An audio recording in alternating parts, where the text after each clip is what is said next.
2025. I would like to welcome you guys to the Legal Wars podcast, guys. Tap in, tap in. It's your boy Ghostwriter. This is the first episode of We the People.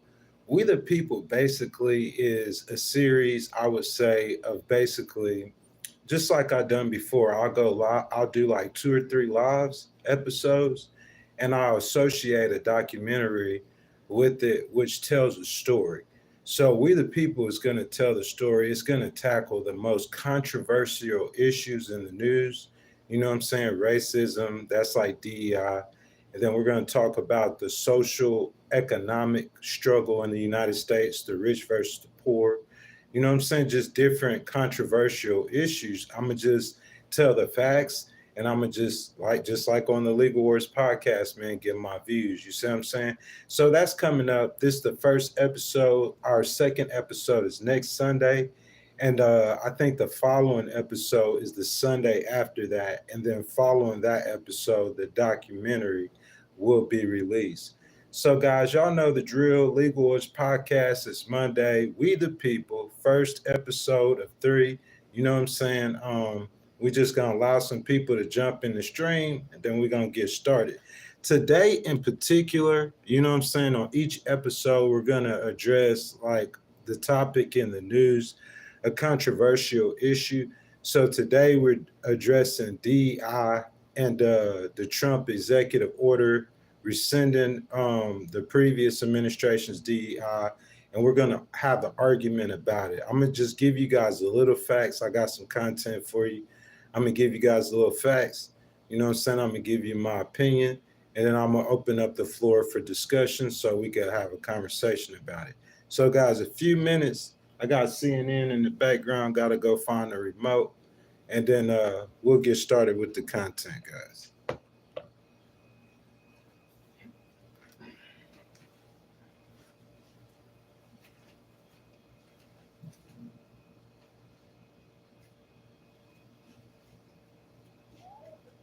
Blizzard, as you described it, that have unfolded here in the first couple of weeks. What is still going to matter in 2 years when we head to the midterm elections? What's going to matter in 4 years?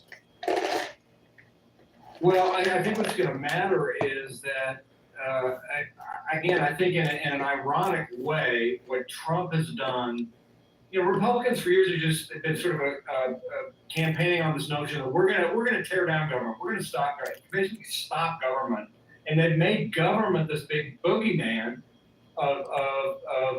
that's affecting American lives and is the problem. Well, now they've caught the cost. They got to do something about it. And in trying to do something about it, get people like Elon Musk, who, by the way, is flying so close to the sun, I can smell the wax melting. Good morning, guys. Good morning. I see someone came in, liked the video. I appreciate it, guys. Y'all give me a few minutes. Got CNN on in the background. We're gonna get started. I promise y'all we're going to talk about DEI, so that's what we're talking about this morning, DEI and race. You know what I'm saying? We're going to have the conversation, civilized conversation, you know what I'm saying? Just letting some people get in here. Good morning, Mr. Pimper. How are you doing, sir? You know what I'm saying? Todd, I just want to ask you as you come into the stream, man, we could get the conversation started. What do you think about President Trump's executive order on DEI? How do you guys feel about DEI? You know what I'm saying? That's what we're talking about today. We're talking about DEI. We're talking about race relations in America. You know what I'm saying? So that's how I'm going to start right there, the conversation. As you guys come in, I ask that y'all double tap that screen. Y'all like the video. If you guys enjoy the content, subscribe to the channel. Hit the notification bell, guys. Most importantly, on the Legal Wars podcast, this is a discussion-based, you know what I'm saying, live stream. So if you guys will, y'all jump down in the comments, man. Y'all say hello. Y'all say good morning. Y'all introduce yourselves. I think it's important in America as Americans that we have important conversations. You know what I'm saying? We have conversations about things that we don't like to talk about, or that makes us uncomfortable. You know what I'm saying? If you talk about it, like therapy kind of, if you talk about it and we discuss it and we have a civilized discussion, that's the foundations of America. That's what America was built on in order to have that debate. So I think we should always pursue a rigorous debate and shouldn't try to get rid of things. You know what I'm saying? Like, why would we try to take slavery out of our education? It happened. It's part of history. We got to teach it. Now, the corruption in it or the way it's done, I believe that we can always clean it up. But I'm saying to think that we're gonna just not teach slavery in our history, to me, you know what I'm saying? I just want to talk about it. I want to have a debate this morning. You know what I'm saying? So, guys, y'all quiet this morning. I see Mr. Pimper said hello. You know what I'm saying? Who is this? This is Holland. He says Vance Trump 2028. Hey, Trump K. Ruff for the vice president. I don't think he would be interested in it anyway. He'll be 82 years old. I think this is the end of the Trump legacy. What y'all think? You know what I'm saying? I think maybe a year or two after this presidency, I don't think we're gonna hear from President Trump no more. He said he's thinking ahead. Yeah, that's what you got to do. That's strategy. You know what I'm saying? The Republican Party are supposed to strategize. Guys, as y'all come in, if y'all are enjoying the content, I ask y'all subscribe to the channel. Hit the notification bell so y'all could be here when we go live. Right now, please, guys, double tap that screen. It's free to show some love. Most importantly, like my boy Holland and my guy Todd Pimper, jump down in the comments, man. Let's get the conversation started. He says, Vance for president, Trump for vice. Yes, sir, I understand what you're saying. But I think Trump's going to walk away at 82 years old. After these 4 years, man, I think he's going to fade off into the sunset. That's my opinion. What's up, Mr. Green Gordon? He said he's thinking of lightning bolts. Oh, man, what's the lightning bolts for, Mr. Green Gordon? You know what I'm saying? Like, I don't think lightning bolts. Listen, that's what so that's what he just said. That's pretty much, I think, Trump's ruling style, or the way that he governs. You know what I'm saying? Is with those lightning bolts or with that chaos. He sees success at the end of the tunnel. But I mean, like, I guess if you've done it your whole life and you've achieved success at it, you know what I'm saying? All we could do really is sit back and watch and see how it turns out. And sadly, he really can't be held to account after the end of the saga because he's not going to be running for president anymore. So there's really nothing that he can lose. You see what I'm saying? Like, so that being said, man, I think mostly, we just got to sit back, man. We got to look at see how it goes, see how it turns out, man. Pray for the best, you know what I'm saying? And go from there. But either way it goes, Legal Wars Podcast will be here, man. We will be here, and we will be reporting live to you guys. Conversations with your boy Ghostwriter on politics, man. You know what I'm saying?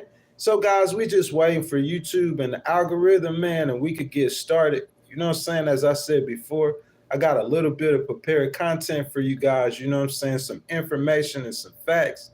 And from that information and them facts, you know what I'm saying, we gonna move into my opinion. I'm gonna tell you guys how I feel or what I think, and I'm gonna open up the discussion for you guys. So I need that chat to be kind of jumping a little bit, man. We're going to get started as soon as we do, as soon as it is. In the meantime, man, I'll cut CNN up on the background, y'all. I thank y'all for y'all patience, y'all chilling with me, man. Like I said, man, y'all jump down in the chat, man. Y'all say what's up, say what's cracking. Y'all give me some thoughts on politics. Mr. Todd said Trump was a movement and it will pass. Trump isn't a Republican. What you mean, Mr. Todd? That's a really good point. But I'm trying to see what you mean by that. I know that Trump was a movement and it will pass. And that happens a lot of times in politics, you see what I'm saying? Or a lot of times in pop culture, with a rapper or with an actor, you know what I'm saying? You think about it, where your Brad Pitt movies at? You remember how big Tom Cruise used to be and how big Bruce Willis used to be? You see what I'm saying? That happens, and there's a time and season for all and everything across lifetime. So that is a good point. He was a movement and he will pass. you saying that Trump isn't a Republican. We had a conversation with somebody on the stream yesterday. I think that I'm saying, what do you define a Republican? You define someone by their party affiliations. So if you define him by his party affiliations, I don't see how you can't say he is a Republican because he is affiliated. I mean, he's the leader of the Republican Party and has been for what, 12 years or something like that. So what I could say is that as far as President Trump goes and him being a Republican, I could say that President Trump doesn't have all of the quote unquote necessary requirements for you to say that he is a typical hardline conservative. What I mean by that, I'll say that a lot of people who are MAGA, and President Trump started MAGA. Green, I see your comment down there, brother. I'm gonna get to it in just a second. A lot of people who started MAGA were Republicans. You see what I'm saying? Like, were hardline Republicans, were far right Republicans. I could say Trump the whole time, those people were more far right than him. But what he did is he tapped into an emotion. You see what I'm saying? He tapped into the emotion of the far right, the anger of the far right. You know what I'm saying? And he started a movement. That being said, I guess in his final 4 years, and I'm going to do a stream about this, the reformation of the Republican Party. That being said, I would say in President Trump's final 4 years, I guess in his mind, more or less, he's saying that, hey, like, I'm going to go ahead and just be who I am. And who he is really a money Republican, which is like a libertarian. That's why you see he aligned with a lot of those billionaires, you know what I'm saying? And they're going to preach the gospel of money, that Republican Party, the old Republican Party.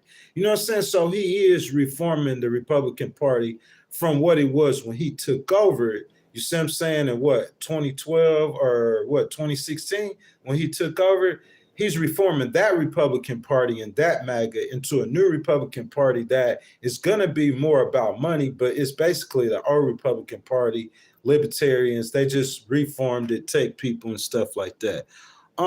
Green Gordon says, I'm in a bad mood. Canadian Air Force sending jets to the Arctic to protect Greenland. Trump is flirting with World War III. Man, I really don't think so. You know what I'm saying? I think a lot of that, in my opinion, Green, I think that's just posturing. You know what I'm saying? That just happens, man. Like, we talked about it yesterday, giving President Trump the benefit of the doubt. You know, he's not a bully. He's not trying to just come in and start stuff. Like, giving him the benefit of the doubt, what he's trying to do is he's just trying to put America in a better position to negotiate a better deal. You see what I'm saying? So in the meantime, you know, you talk a little roguish to each other. Y'all bump a little heads. Y'all get a little mad at each other. Y'all do this.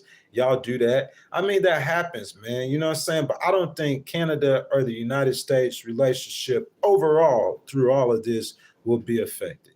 That's just my opinion. But that's a good observation, Green. Todd Pimper said Trump was a huge movement of people mad at the system, and the Republican Party just grabbed onto him. Yes, indeed. You feel what I'm saying? That being said, Todd, I wouldn't say that he wouldn't be far from a New York Republican, because you got to remember where he's from.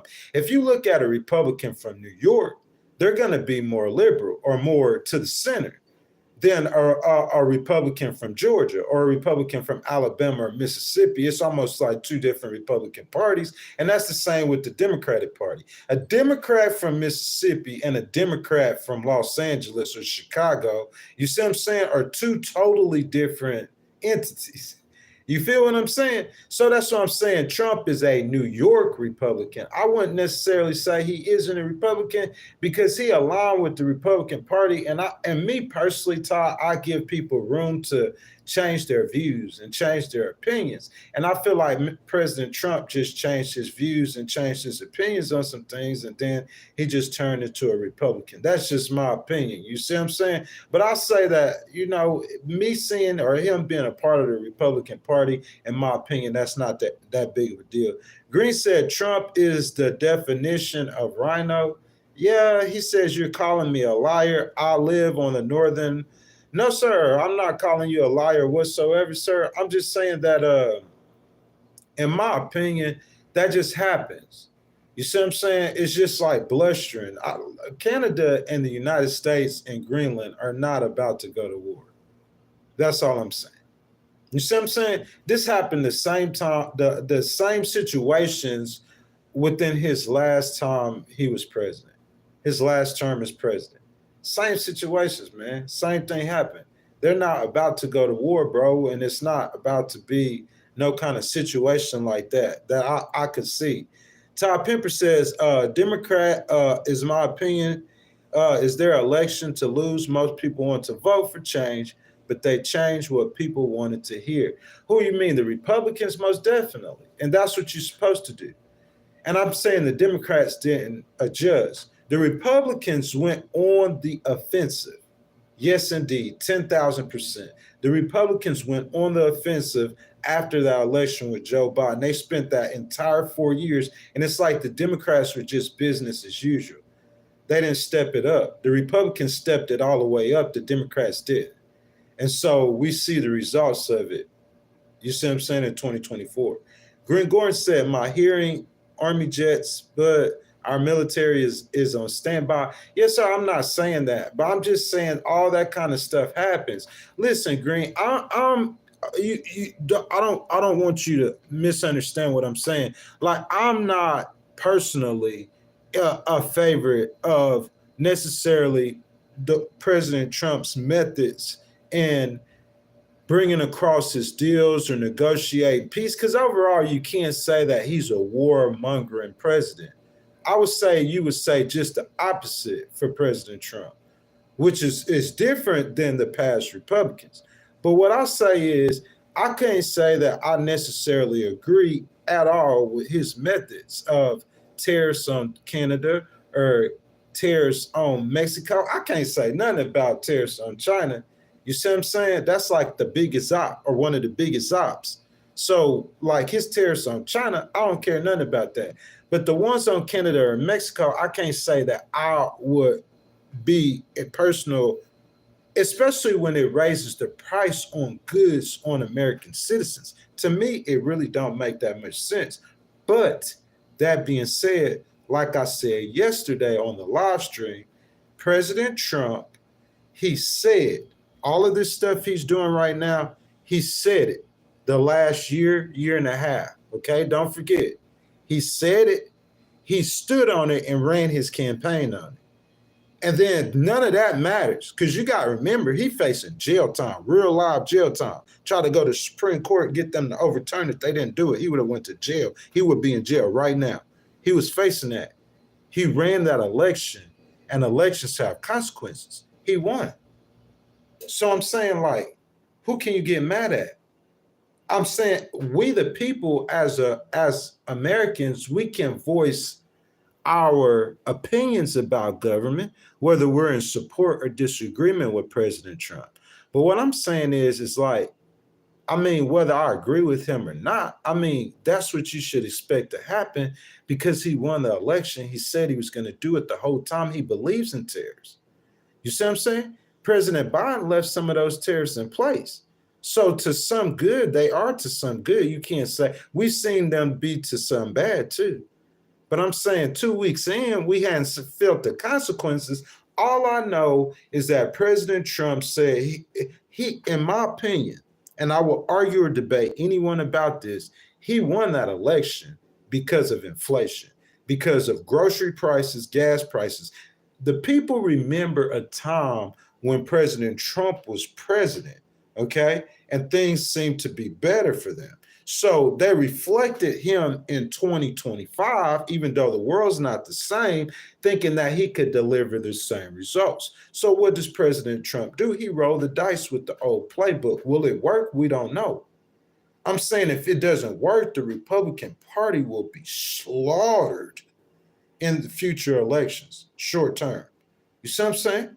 But if it works, he's a hero. And like my boy in the chat saying, Trump Vance.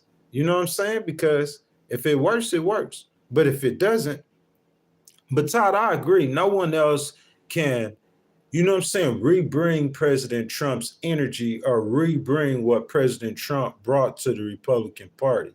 If you ask me, President Trump would be like a Joe Montana or like a Peyton Manning. Y'all remember Peyton Manning? If y'all football people played for the Broncos, y'all remember how good the Broncos are winning those Super Bowls. You see what I'm saying? But what I'm saying, as soon as he left that team, you know, the Broncos, they went to the playoffs this year. Sean Payton, what's up? You see what I'm saying? But they hadn't glory days. It takes a while. Y'all remember the Patriots. We don't even think about the Patriots. They aren't a part of the conversation. This part of the year, all we will be talking about is the Patriots and Bill Belichick and Tom Brady. They're distant memories. You see what I'm saying? So I'm just saying that's what goes on, guys. Todd says, no, Green says, hold up. Todd says, I watch the big picture. I'm just like you, man. It's kind of like the way of the world. Change can come good or bad. That is exactly, my brother. But Todd, this is what I'm saying. Like, bro, are you a Republican or a Democrat? I would like to ask you. I appreciate you and Green getting the conversation started. Welcome to the Legal Wars podcast, guys. As y'all come in, I ask that y'all double tap the screen, like the video. It's free to show some love. Subscribe to the channel. Hit the notification bell. Most importantly, guys, jump down in the comments below, like my boy Green, like my boy Todd. That's what we do on the Legal Wars podcast. Republicans, independents, Democrats alike, man, just coming together as Americans, taking part of the conversation, man, things that matter. And that's what we're going to do today, y'all. We talking about DEI. We talking about race. We talking about racism. Does it still exist? Listen, bro, like we're not coming from a place of hatred. I think that's the most important thing you got to understand with the Legal Wars podcast. That's why when people come in here and they're like, you know, these hardline Republican MAGA people or these hardline Democrat Bernie Sanders or whoever AOC people, when they come in the stream and they come with that, we just try to tell them, like, we're not coming from that place. It's a place of education, man, a place of love. We talking about racism from a place of education, man. These things really matter. You see what I'm saying?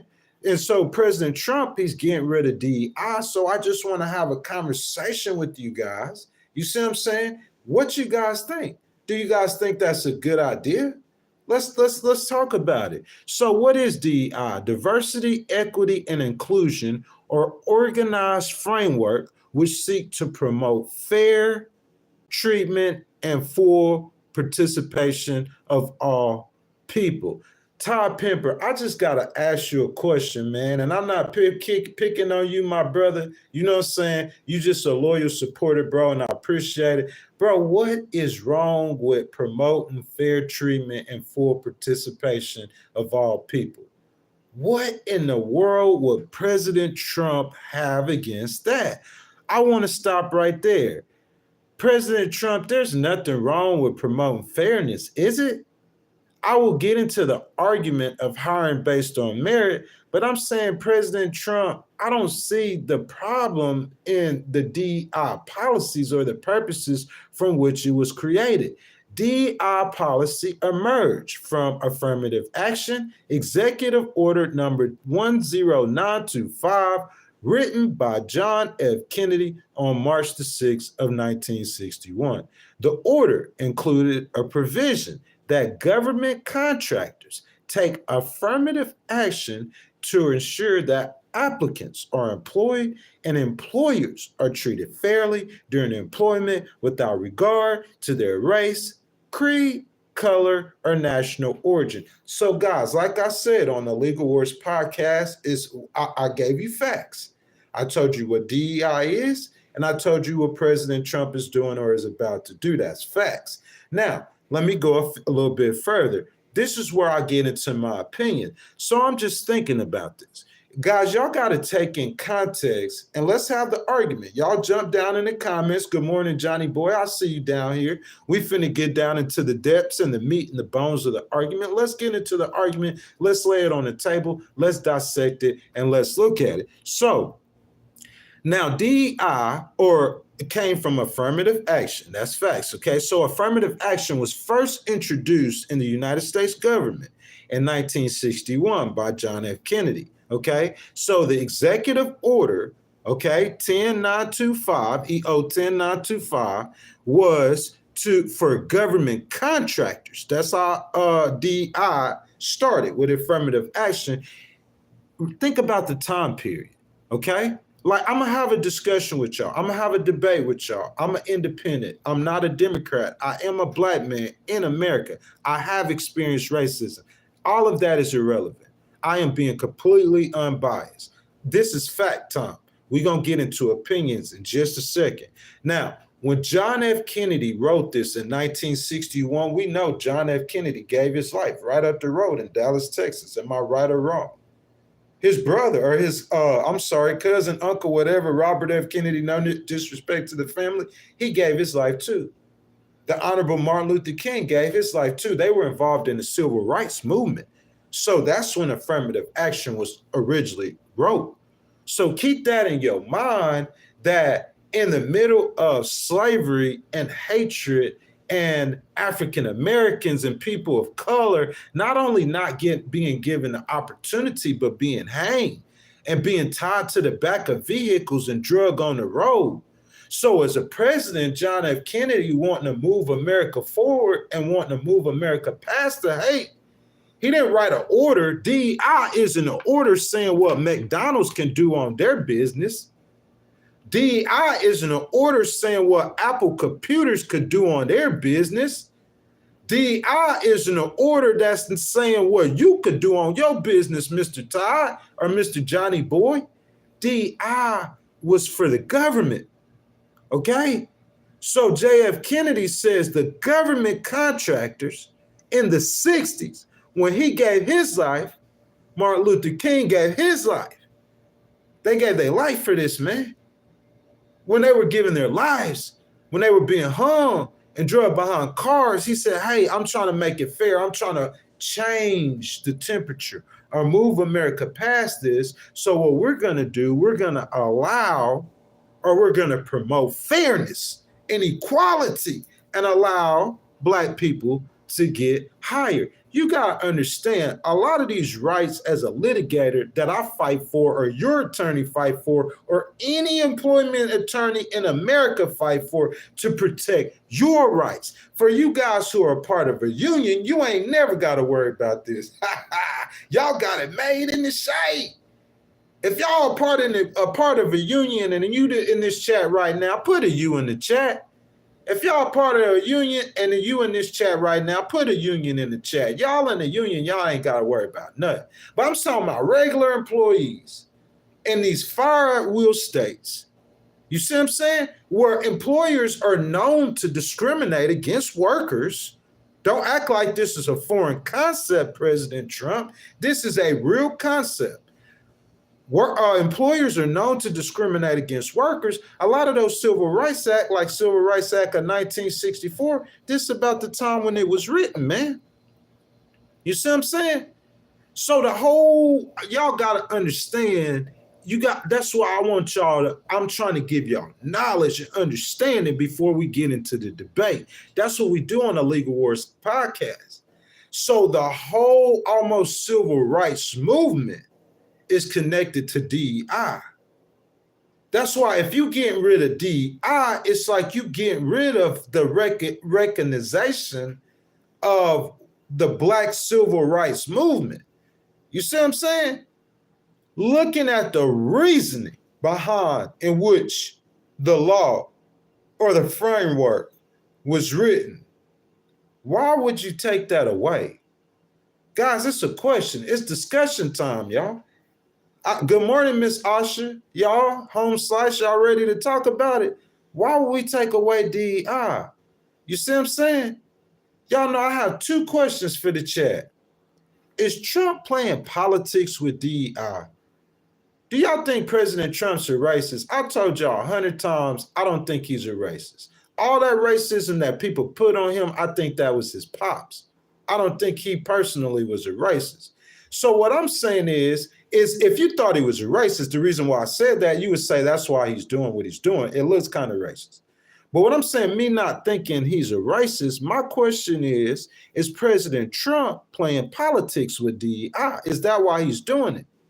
And you say, what you mean by that, Ghost? Playing politics? I ask that because the DI today that we see in government today was an executive order. I just told you that DI was written by first executive order JFK, which is directly tied into the civil rights movement and the laws and protections that protect you in your employment, that protect women. You see what I'm saying? But what I'm saying, what President Trump is doing today, the DEI that we see today was an executive order that was written by President Obama in 2011.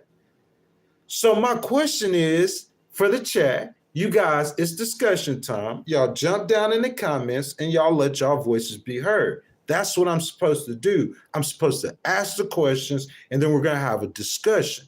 Question, is President Trump playing politics with DEI? Or do y'all think he's a racist? You know what I'm saying? And I say that because we see it, don't we? Don't we see it all the time?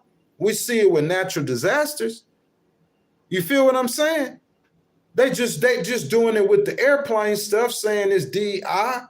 You know what I'm saying? They play politics with the storms. Didn't we see that? Oh, they only give him 1,500. You see what I'm saying? So they play. So is he playing politics? That's the question. My second question for y'all. Is President Trump's goal to rebuild the government? So I know an argument from a lot of Republicans or a lot of MAGA people are going to say, hey, listen, you see President Trump firing these people, the government people. You see President Trump writing these executive orders, getting rid of all the Biden stuff that didn't work. This is what they're saying. So they're saying, so he's just throwing all that away and he's going to rebuild better. It's going to get worse before it gets better. He's going to rebuild the government, or he's going to stop that form of government from working to try to introduce a new form as best as he can. Is that what he's trying to do? Is he just trying to rebuild the government? But my question is, second question is, if that's what he's doing, is he going to replace DEI with something? Because what I'm saying is, to me, this should be a nonpartisan issue in America. JFK, in my opinion, and Martin Luther King both should be nonpartisan figures. Abraham Lincoln should be nonpartisan. Those are American heroes, whether they're Republicans or Democrats. That's what I'm saying.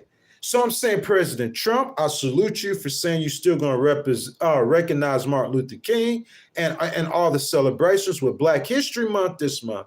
But my question is, President Trump, do you understand that DEI is directly connected to the civil rights movement? So when you take it away and you try to rebuild the government, are you going to bring back another form of DEI, but like a better form? Or a Republican form of DEI, or a conservative form of DEI? I'm saying, are you going to replace it with something, or is it just concepts of a plan? Is it just the concepts of a plan things? What you going to do, President Trump? Direct question to the chat, all my MAGA people, all my Republicans, all my conservatives, all my Democrats, all my independents, all my Americans. President Trump, my question is, what are you going to do to protect the rights of minorities? Guys, it's discussion time. Jump down in the chat. Let your voices be heard. Guys, I'm glad y'all are with me this morning. I ask that you guys like the video, subscribe to the channel, and if you're enjoying the content, hit that notification bell. Guys, channel memberships start at $2.99. Super stickers, super chats. If you want to start a discussion, hit that button with the $, and your donations are much appreciated. So Tuck777 says affirmative action DEI. Sorry, sir, let me see. He said it's the same thing. People get hired to do a job they are not qualified for just because of the color of their skin or the accent of whatever nonsense. Listen, sir, so Tux, this is what I'm gonna ask you, sir. This is what I'm gonna ask you. So if somebody will, if y'all don't mind, y'all Google how many Black Americans are there in the United States, okay? 340 million Americans. If Black Americans are roughly 20% of the population. Y'all, this off the top of my head, y'all fact check me. I'm keeping that open. I'm offering y'all to do that. Mr. Tux, just to respond to your comments, if Black America is what, roughly 20% of the population, that would mean it's probably about 70 to 80 million Black Americans in America. Don't quote me on that, okay? Don't get me wrong. Don't quote me. Don't get me wrong. So, Mr. Tux, if you have 70 or 80 million Black Americans, it's not like there's not enough of them that are qualified to do the job. My question to you, sir, is why you don't have no Black people in your cabinet? Not one. What's that Congressman Brian from Florida? He from Florida too. He Black. He young. He's a good speaker. Republican. Young Black congressman named Byron from Florida. I'm saying President Trump couldn't put him in his administration. You telling me, Mr. Tux, I'm asking you a direct question now. Direct question. Just like you made a direct comment, that's what we do on the Legal Wars podcast. No disrespect. We just have a healthy debate.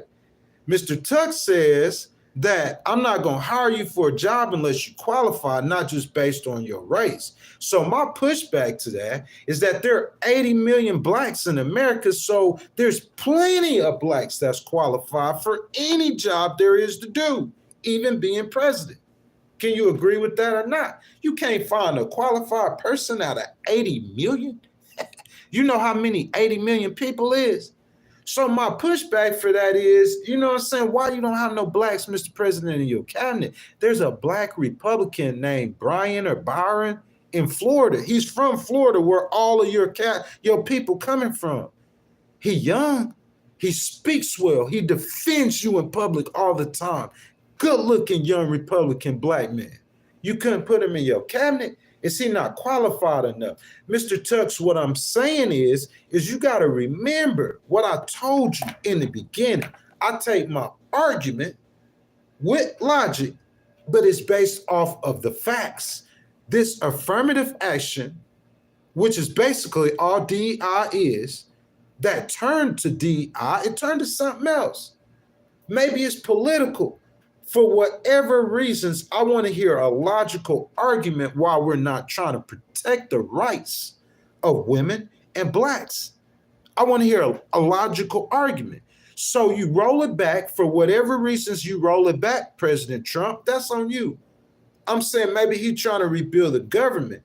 But what I'm saying, it ain't got nothing to do with no merit-based argument, because there's plenty of Blacks who are qualified for the job. And if this was wrote in 1961, we know DEI was wrote to try to overcome racism that Black people were experiencing in America. Aloha Kitty, good morning, baby. Hey, chat, I want you guys, if y'all will, y'all say good morning to Miss Aloha Kitty. She's the head moderator in the stream. Guys, what we're talking about, what we're going to be talking about on We the People on the next 3 episodes, very controversial issue. You know what I'm saying? So I ask that you guys will keep it respectful, please. You know what I'm saying? Let your voice be heard. I want you in the chat. I want you talking.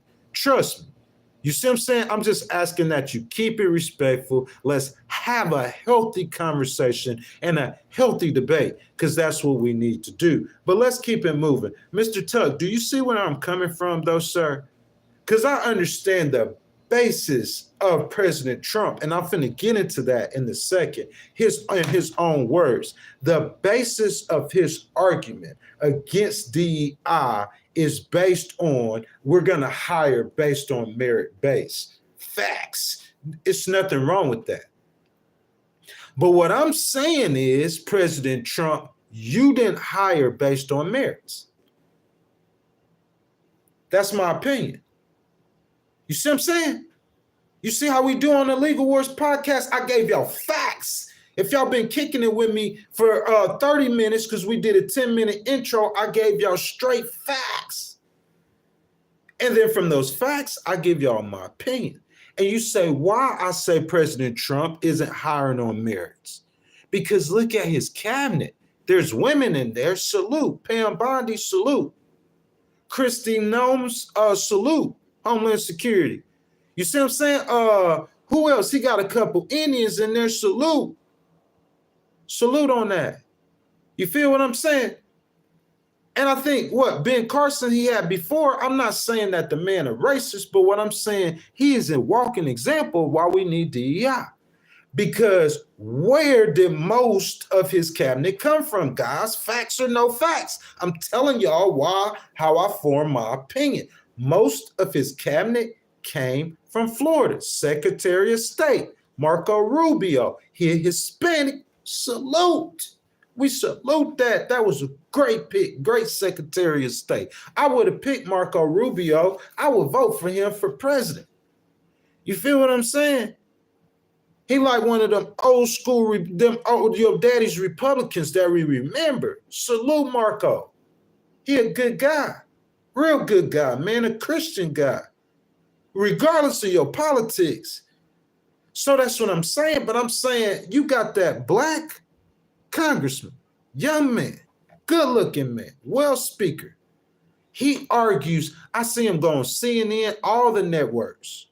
So he could go on those, and he argues their point very well. I don't know if the young man, I'm gonna do some research on him, have a history in law or I know he's a congressman. Let me see. Lou, I know Lou, but his name isn't Tim Scott. You see what I'm saying? I forgot what his name. His name is Byron or Brian or something. Well, all I'm saying is Trump getting all his people from Florida. There's a Florida congressman who defends him very well, speaks very well. He's a black man. Out of all them positions in the cabinet, Trump didn't have a position for him. And I'm not saying you racist, President Trump. What I'm saying is DEI is a framework to raise awareness so you can include, because there's 80 million blacks, like I said, there's plenty of qualified black people in America. There's plenty of qualified Hispanics in America. There's more Hispanics than blacks. There's plenty of qualified women in America. You got to give these people an opportunity. There's nothing wrong ever with promoting fairness, y'all. What's wrong with promoting fairness, y'all? I'm finna get down in the comments, y'all. We're going to have the discussion. It's cash, not cash. Laugh out loud, Aloha says. So, guys, welcome to the Legal Wars podcast. It's Monday, special edition. We the people, we having tough conversations.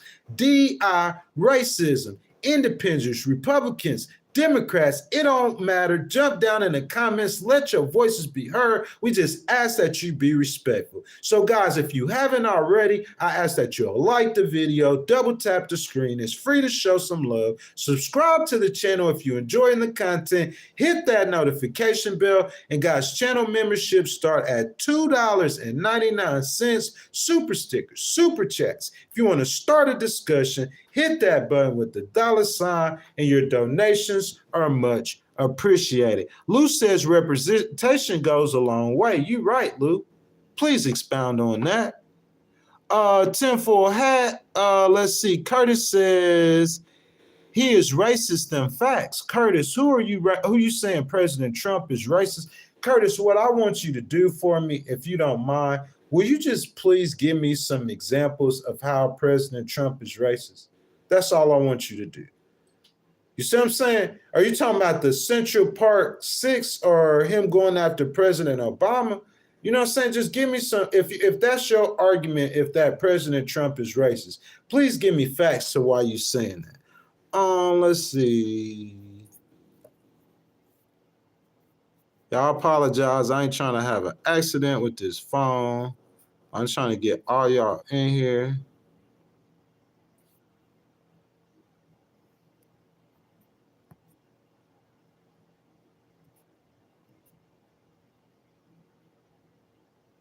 Let me see. I'm sorry. I'm trying to see. I want to get all y'all in here. So Paul Davis says, and the qualified ones probably still have their job. You have to remember when America was going to the moon, that black women doing the math to get the people there. That's true. Qualified ones still have their job, but not all of them. And the argument is, Mr. Paul, that not enough of them was hired. Two Brick Music says, when you have a quota you meet the quota even if you hire idiots. No, sir, you do not. That is not the way to do it. That's what you guys' argument is. What my argument is, what I say our argument is that the problem is that they weren't even looking within the qualified pool of blacks to hire. And because they weren't looking, and the history that America has, you see what I'm saying? Like the black people wouldn't even apply for certain jobs because they think they didn't have a chance to get them. Listen, let me explain something. Never forget when this law was written. The concept of DEI is born from the civil rights movement. So I'm saying if you retracting DEI and civil rights, what you gonna put minorities in chains next?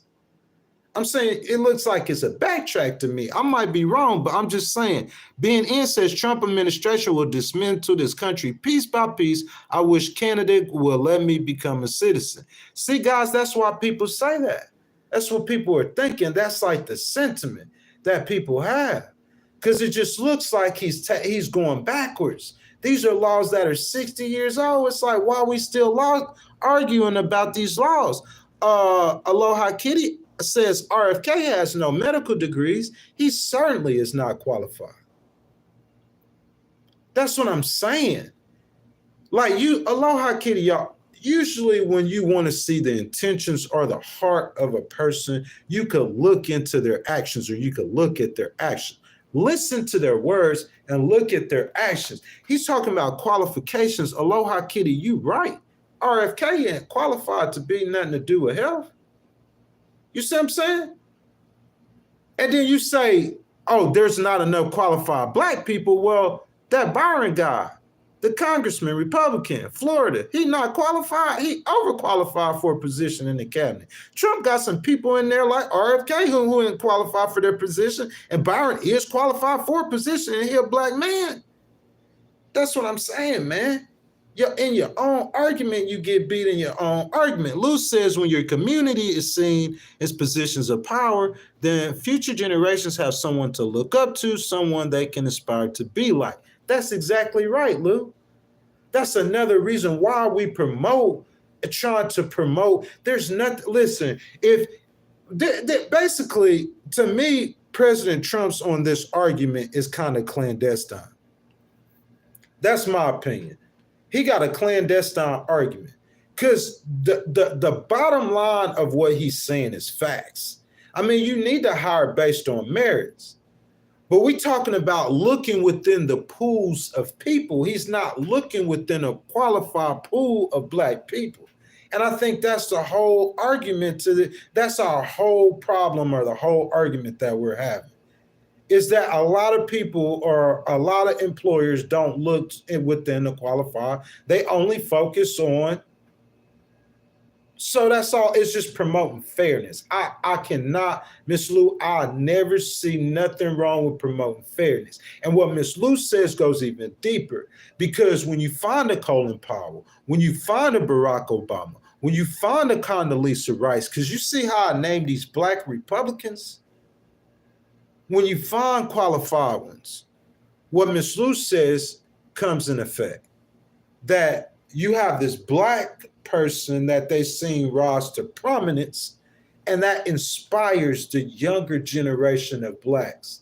If Barack Obama can be president, I can too. And maybe they'll put down a gun and they'll pick up a book. You know what I'm saying, guys? Welcome to the Legal Wars podcast, guys. Guys, I'm glad you guys are here. While y'all are here, I ask that y'all double tap the screen, like the video. It's free to show your boy some love, man. Subscribe to the channel if you enjoying the content. Hit that notification bell. Channel memberships, guys, start at $2.99. Super stickers, super chat. If you want to start a discussion, hit that button with the $sign and help to promote the channel, guys. We the people, your voice, Republican, Independent, Democrats on Legal Wars podcast. We don't matter. If you in the chat, it's your voice, man. We want to hear your voice. Let's have the discussion. Your voice is your power, man. Let's see. Aloha Kitty said his heroin addict put brainworms in his head. Brack says remove DEI and next people and change dramatic. Yeah, that is in fact, sir. But I'm just saying that's the thinking, that's the mentality. Like that's optics, posture. You see what I'm saying? So, example, Brax, okay, sir? Like we watched Russia for years. We knew Russia. Putin was messed up about Crimea. Excuse me. For some reason, this is an example. For some reason, Putin thinks Crimea belongs to Russia and him. So we knew for a while he was going to attempt what he did. So gradually, he was training forces. He was moving troops up. You see what I'm saying? And then eventually, he found the perfect opportunity and he attacked Ukraine. That's the same thing. Like it looks like an attack on the blacks and women. Y'all know this isn't about just black people. It's about all minorities. Y'all know how hard women fought for the right to vote, man. You see what I'm saying? So it's like he rescinding 60 years of fighting for rights on the federal level. He's trying to take those rights back. That's just like Putin. It's like he's setting up his army near the border of Ukraine. And he's swearing to the American government. These are facts. It's an example. He's swearing to the American government at one point that he's not trying to attack Ukraine. And then look what happens.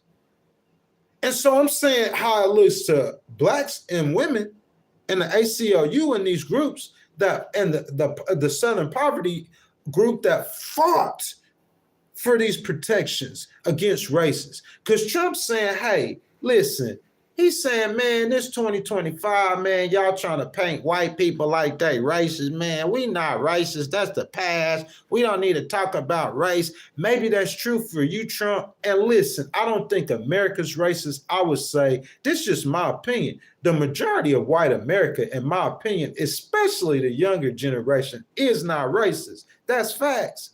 Bro, I went to a school as the only black kid in a school a lot of time. I'm 44 years old. You talking about in the 90s and early 2000s.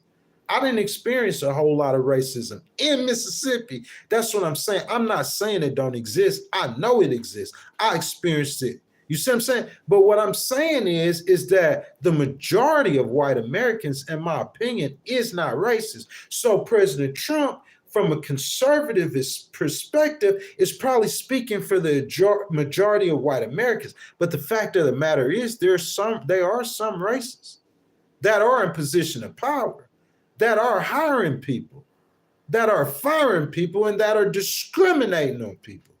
So I'm saying, like, you can't act like it don't exist. So if you're going to replace you're going to take away DEI, what are you going to do, President Trump? Or what are you going to do, MAGA people who speak for Trump on everything else? Why we ain't speaking up for him on this?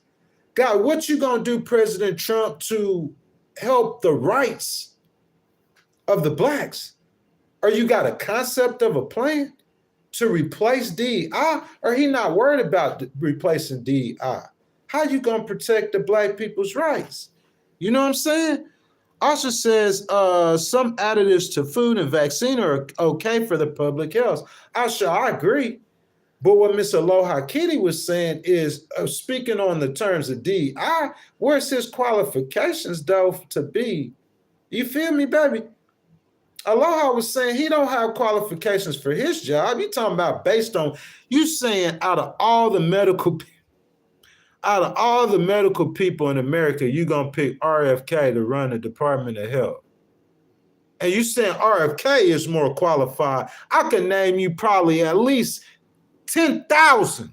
I said 1,000, 5 zeros, 4 zeros, whatever. 10,000 black people in America that are doctors, that are more qualified than RFK to run the Department of Health. So you not just, in my opinion, President Trump hiring in his cabinet is the reason why he is a walking example of why we need DEI. And he don't even know.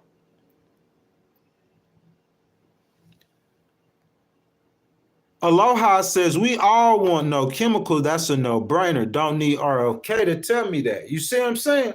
Speaking on DEI, because President Trump, Usher, baby, all we saying is President Trump is saying that we got to hire on merits. So we saying if we hiring on merits, what Aloha is saying that RFK doesn't have the merits to lead, nothing to do with health. And there's 10,000 black people who do. Why he didn't pick one of the 10,000 blacks? Why didn't he pick Dr. Ben Carson again or somebody? There's plenty of black Republicans that are qualified to do jobs that are not being selected. That is her argument. Really good argument. Mandel says bigotry is different than racism. You're talking about bigots. That's the hate black people bigots. The racist hires his nephew, not hating, not hiring. Mandel, that's really good, man. And I appreciate it, Mandel. I hope you didn't subscribe to the channel. Hit that notification bell. We need comments like that up in the chat. That it invokes thought. So he says bigotry is different than racism. I agree with that. He says you're talking about bigots. So he's saying the people that I'm talking about are bigots. He said that's the hate black people bigots. Those are the bigots that just hates blacks. The racists, he says, hire his nephew. Not hating, not hiring. You know what I'm saying? So that's a really good point. Let's see. Ren says Roderick, exactly. Roger says they was trying to say Harris was good to run the country. Man, I'm saying to me, in my opinion, this don't have anything to do with VP Harris. This don't have nothing to do with President Biden, in my opinion. Nothing to do with it whatsoever. That is last year's news. From January 20th forward, moving forward, in my opinion, this is today's news. This is President Trump's administration. Mr. Roderick, what I'm speaking on is current events, okay? We the People, a series of live streams attached to a documentary that will be released on the 16th, The People with the Voice. I'm speaking on President Trump and his executive order, hold on, y'all, 11246, signed on January 20th. President Trump and his executive order on DEI. So this ain't promoting no democratic principles. I know that's how they talk about me or try to attack us. This not promoting, you know what I'm saying, VP Harris. There's no election no more. President Trump won. This not promoting President Obama or President Biden. This is talking about President Trump's, his executive order and him rescinding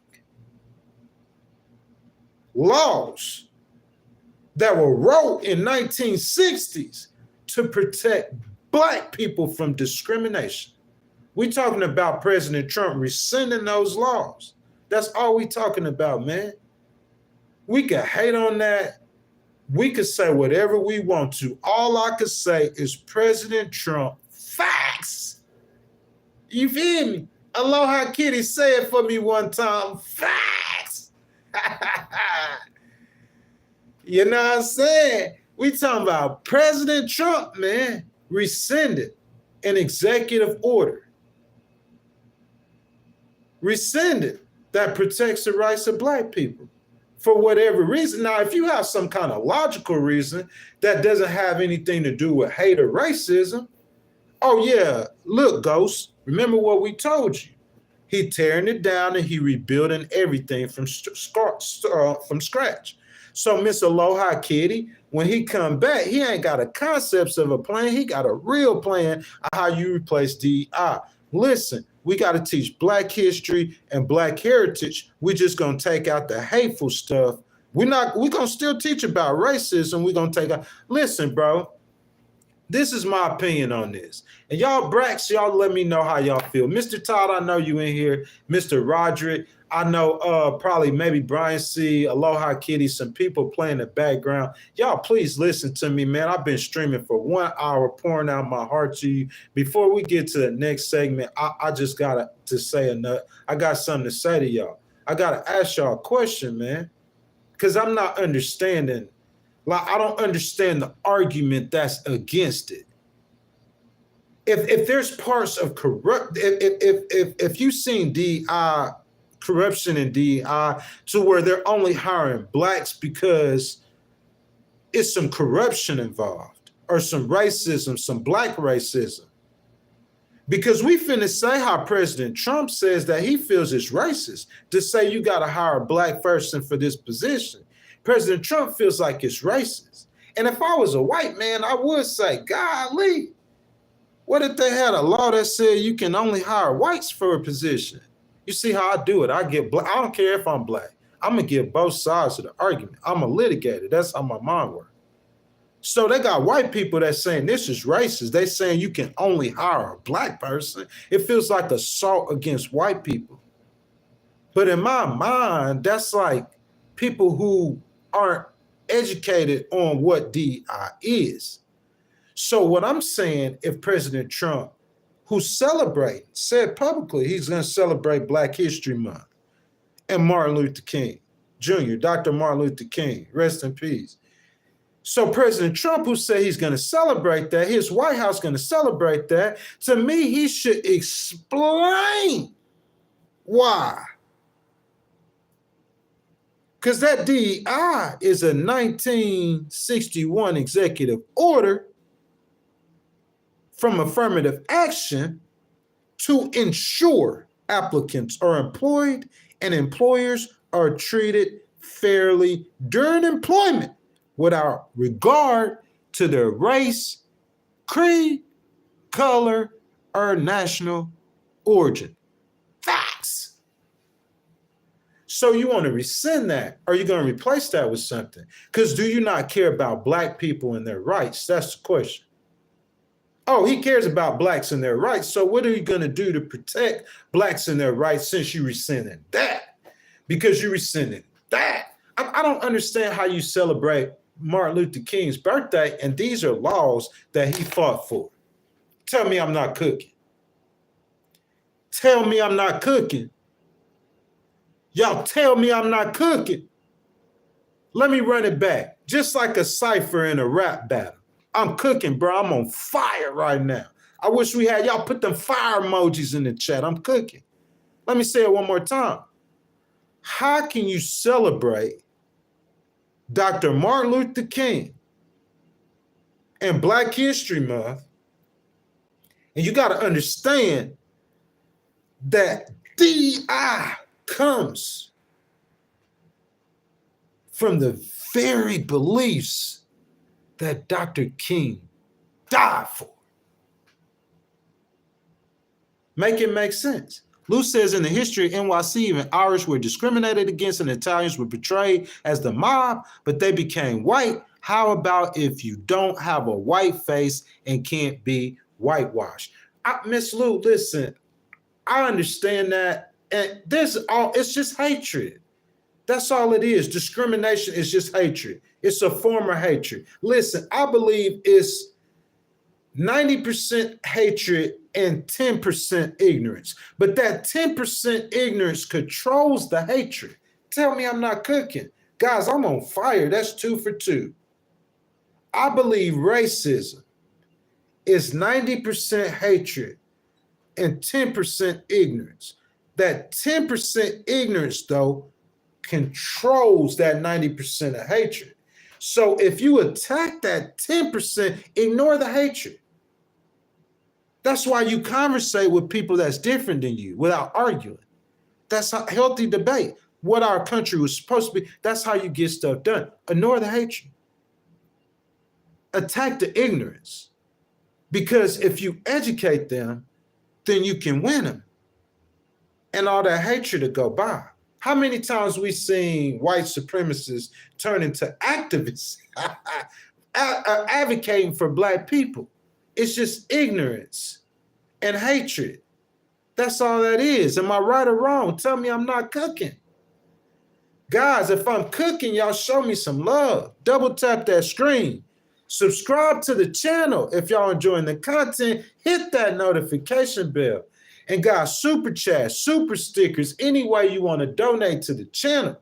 If you want to have your comment highlighted, you want to start a discussion, that button with that $sign in it, y'all go ahead and hit that. And your donations, guys, are much appreciated. Eloy says that's not true. MLK would have been disappointed. Listen, bro, you missed my whole argument. I can't get to this next segment because I don't see y'all in agreement with me. Y'all keep bringing up good points. So we're going to keep going until we get past these points. My man say that you got to understand that MLK might be upset with the current DEI. That's why I asked the question. Is President Trump playing politics with DEI?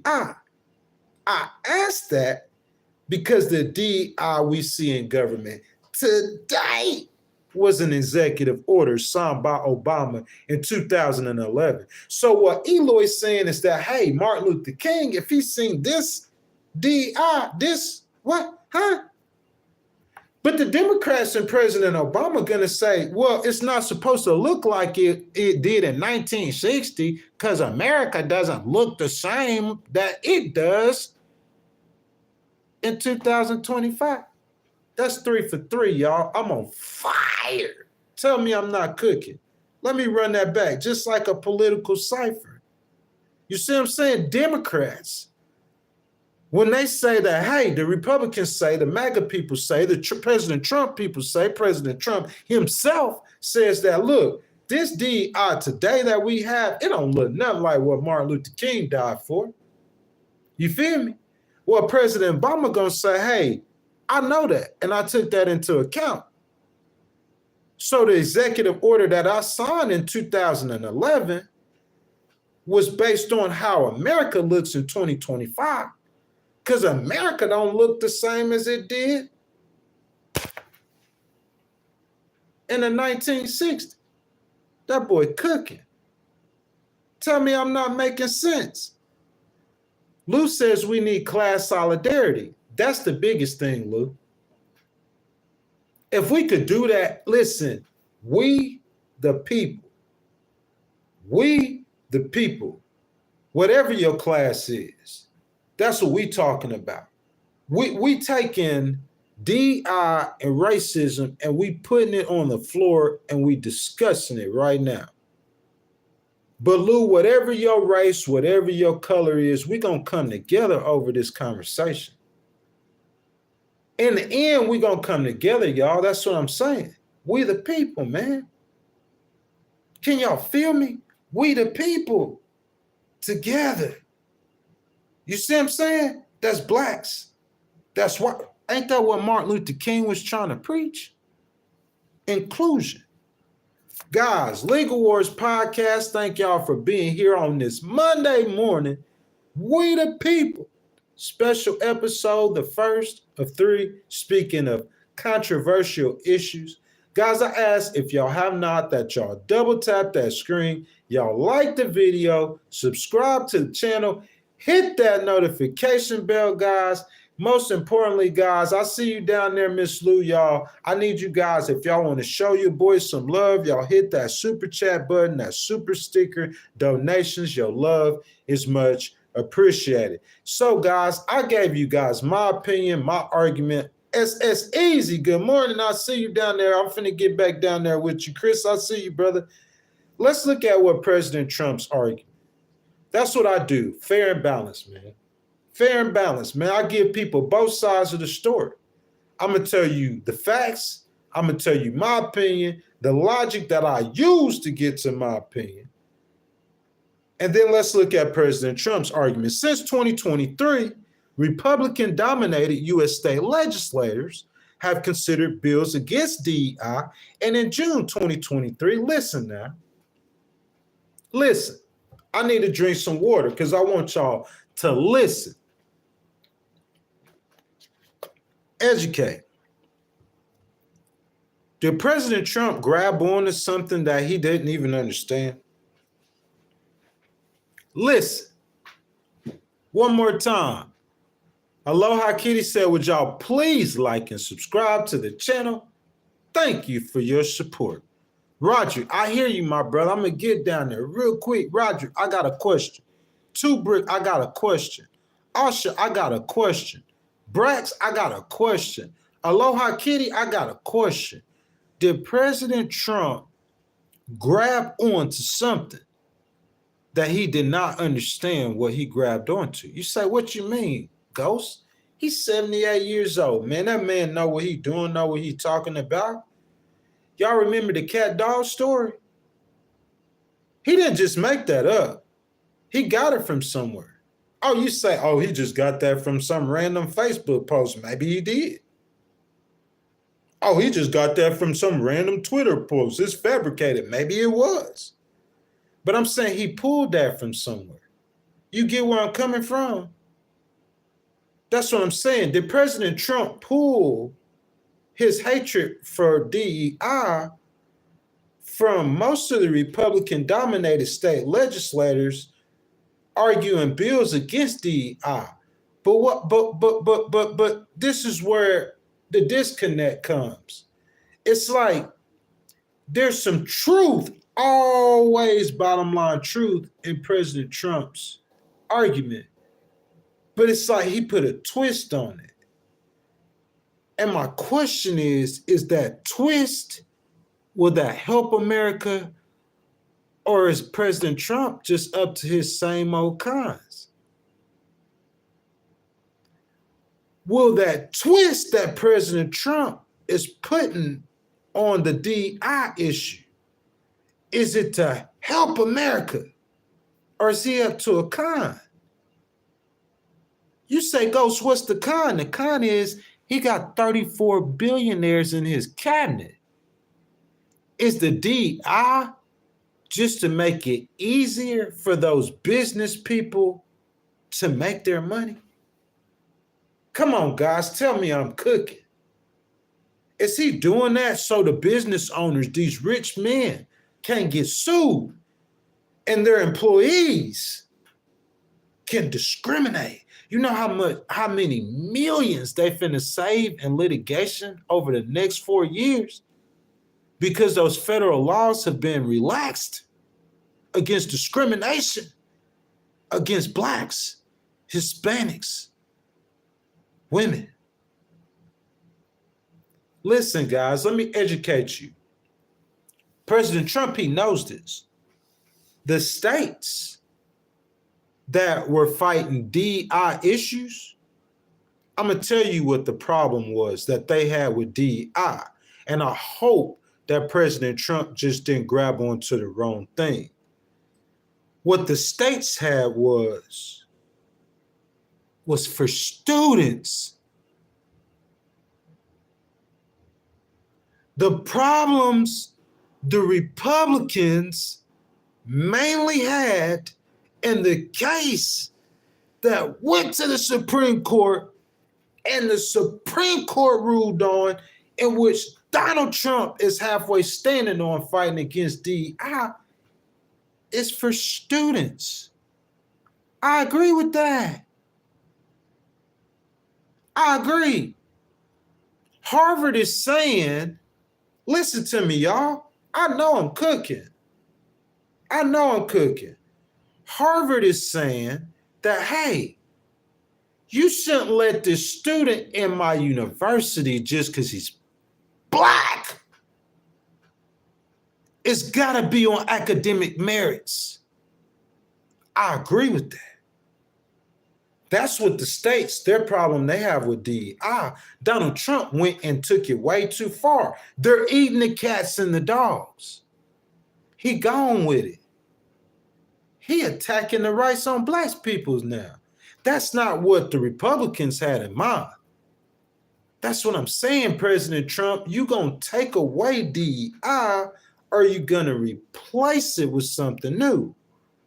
Because just like with healthcare, it's like concepts of a plan. But it's like, what are you replacing it with? You have to protect the rights of minorities and of women. So when you take away DEI, when you rescind the protections that Dr. King died and fought for, what are you replacing it with? Okay, yes, it was stupid to say that Harvard and the universities have to let black students in, but that don't have nothing to do with the Civil Rights Act, man. That's what I'm saying. Y'all see how I do it? Who else do it like this? You go to the Democrats, they just gonna bail on Trump. You go to the Republicans, they gonna bail on Obama. I'm gonna give you a common sense solution to the problem. Yeah, President Trump, you right. The Democrat, the I wouldn't say corruption, but what the Democrats did is they took something good, like John F. K's order that Martin Luther King had to fight to convince these people. Martin Luther King, he fought and gave his life for this. Okay? The Democrats took something good and they ran with it. Oh, DEI, that means the TG community too. DEI, that means the everything community. That means the lesbian community. That means the unstriped zebra community. That means, the Democrats took it and they took it too far.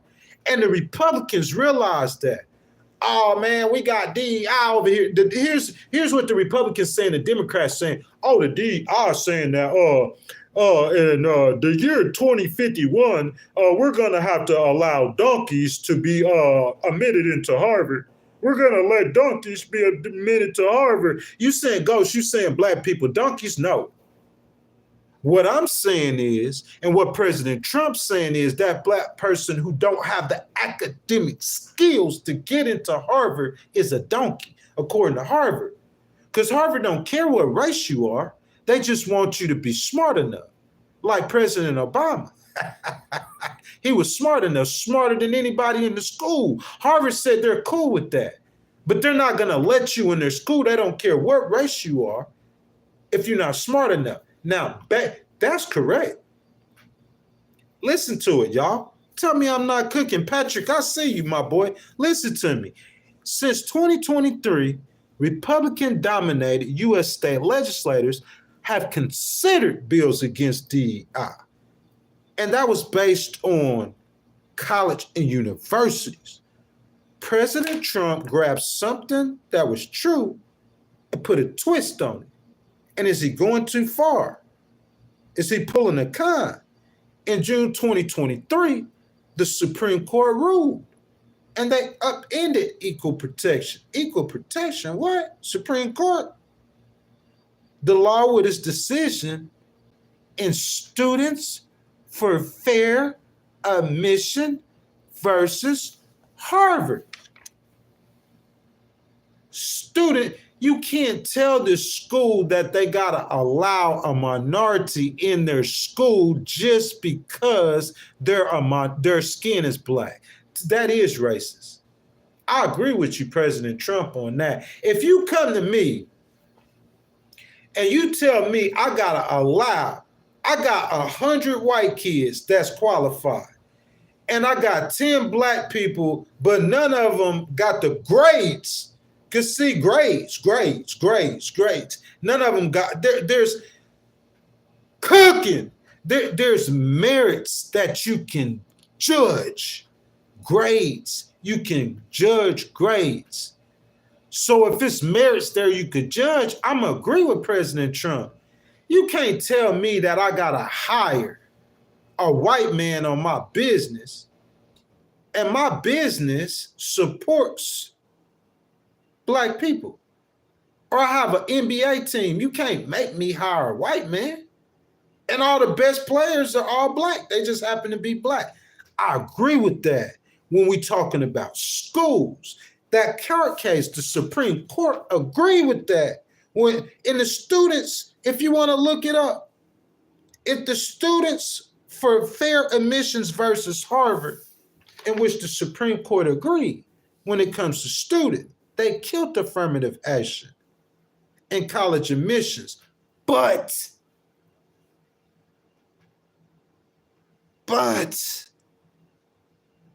They didn't touch the part that affect employees.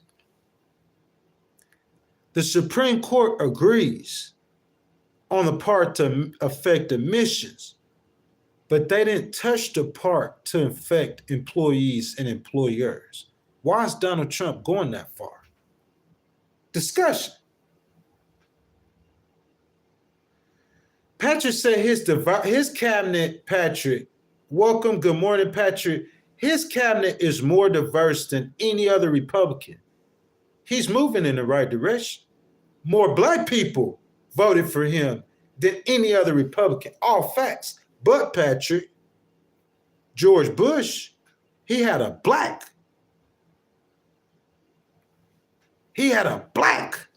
Condoleezza Rice, Colin Powell. In Republican circles, Patrick, those names is black excellence. That Senator Byron, whatever his name is, I'm sorry, sir, I'm gonna learn your name because I hear you speak all the time on Fox and CNN. He's black, he's from Florida, he's young, he defends Trump. He's probably more conservative than Trump is, and he speaks well. He don't deserve it. He's not qualified for a position. All those positions in the cabinet, not one black. But RFK, there's 10,000 black doctors who's more qualified than RFK than his job. Trump is it's just like a walking contradiction. I'm not hating on President Trump. I'm not saying that he's racist. I don't hate him. I don't have nothing personal against him. All the MAGA people, they probably gonna figure that out eventually. And the Democrats probably know that already. I'm an independent, bro. I'm just shooting straight from the hip, straight truth. I mean, it looked like a walking contradiction to me. You know what I'm saying? Aloha Kitty brought that up. Y'all, the Supreme Court not touching in that landmark case the rights of the employees and just saying that, yeah, you can't say that a student can't get into a college based on merit. Yeah, you're right about that. Just because you're black, you don't deserve to go to Harvard. What? That's crazy. If you don't have the grades, you making D's and F's and you think you could go to Harvard just because you're black. No, that don't make sense. You got to have the grades. I agree with that. But the Supreme Court said, hey, we're not going to touch the protection of the employers because we know them employers, they discriminate against them workers. We know that. So, no, we're not going that far. We're not touching that because we know they discriminate. You know why? You feel me? Because we see how many cases. We see these big businesses with 300 and 400 cases open in arbitration, and 60 to 70% of them is dealing with some kind of discrimination or infringement on the rights of women or some minorities. The Supreme Court see the cases. In the federal case, that's the court. They don't see as many, but they see the cases. Nah, yeah, you're right, President Trump. Yeah, you're right, Republicans. Yeah, you're right, states. You're right. You can't tell a college to let a student in just because he's black when this white person has better grades than him. That's wrong. But hold up, though. We're not going to fool with it in employment. That says a lot to me. Not digging into the racial divide, just concentrating on the rationale behind the Supreme Court's decision and President Trump's argument. So that's what we got to do, guys. We in Logicville. Logicville. I'm giving y'all pure logic. This is how I come to where my views on life. Not a lot of people I meet see things like me. That's facts. That say I'm weird, I'm different. I'm showing y'all how I get there. I'm taking the Supreme Court's decision and Donald Trump's argument. I hear President Obama. President Obama's the one who said, where is it at? So y'all can't argue with this, okay? It started with affirmative action executive order 10925 from JFK during the civil rights movement. So DEI is a law that Martin Luther King fought and died for. It's just rewrote by President Obama. Don't forget that. Okay, so In 2011, President Obama rewrote it with an executive order, which is the DEI that we see today. So I know President Obama's argument, and I hear President Trump's argument. Even though President Trump put a lot of those Supreme Court justices over there and it's got a conservative tint, I want to hear their argument. They the refs, the ones in the middle. That's where I reside. And you would believe that in a court, especially a court of that magnitude, that the most common sense, reasonable, and logical arguments will come from those court documents, from those judges who are giving opinions on the law. Okay? Now, that being said, I took the Supreme Court's decision in this landmark case, the Students for Fair Admissions versus Harvard. I took the Supreme Court's decision and I took President Trump's argument and I weighed them.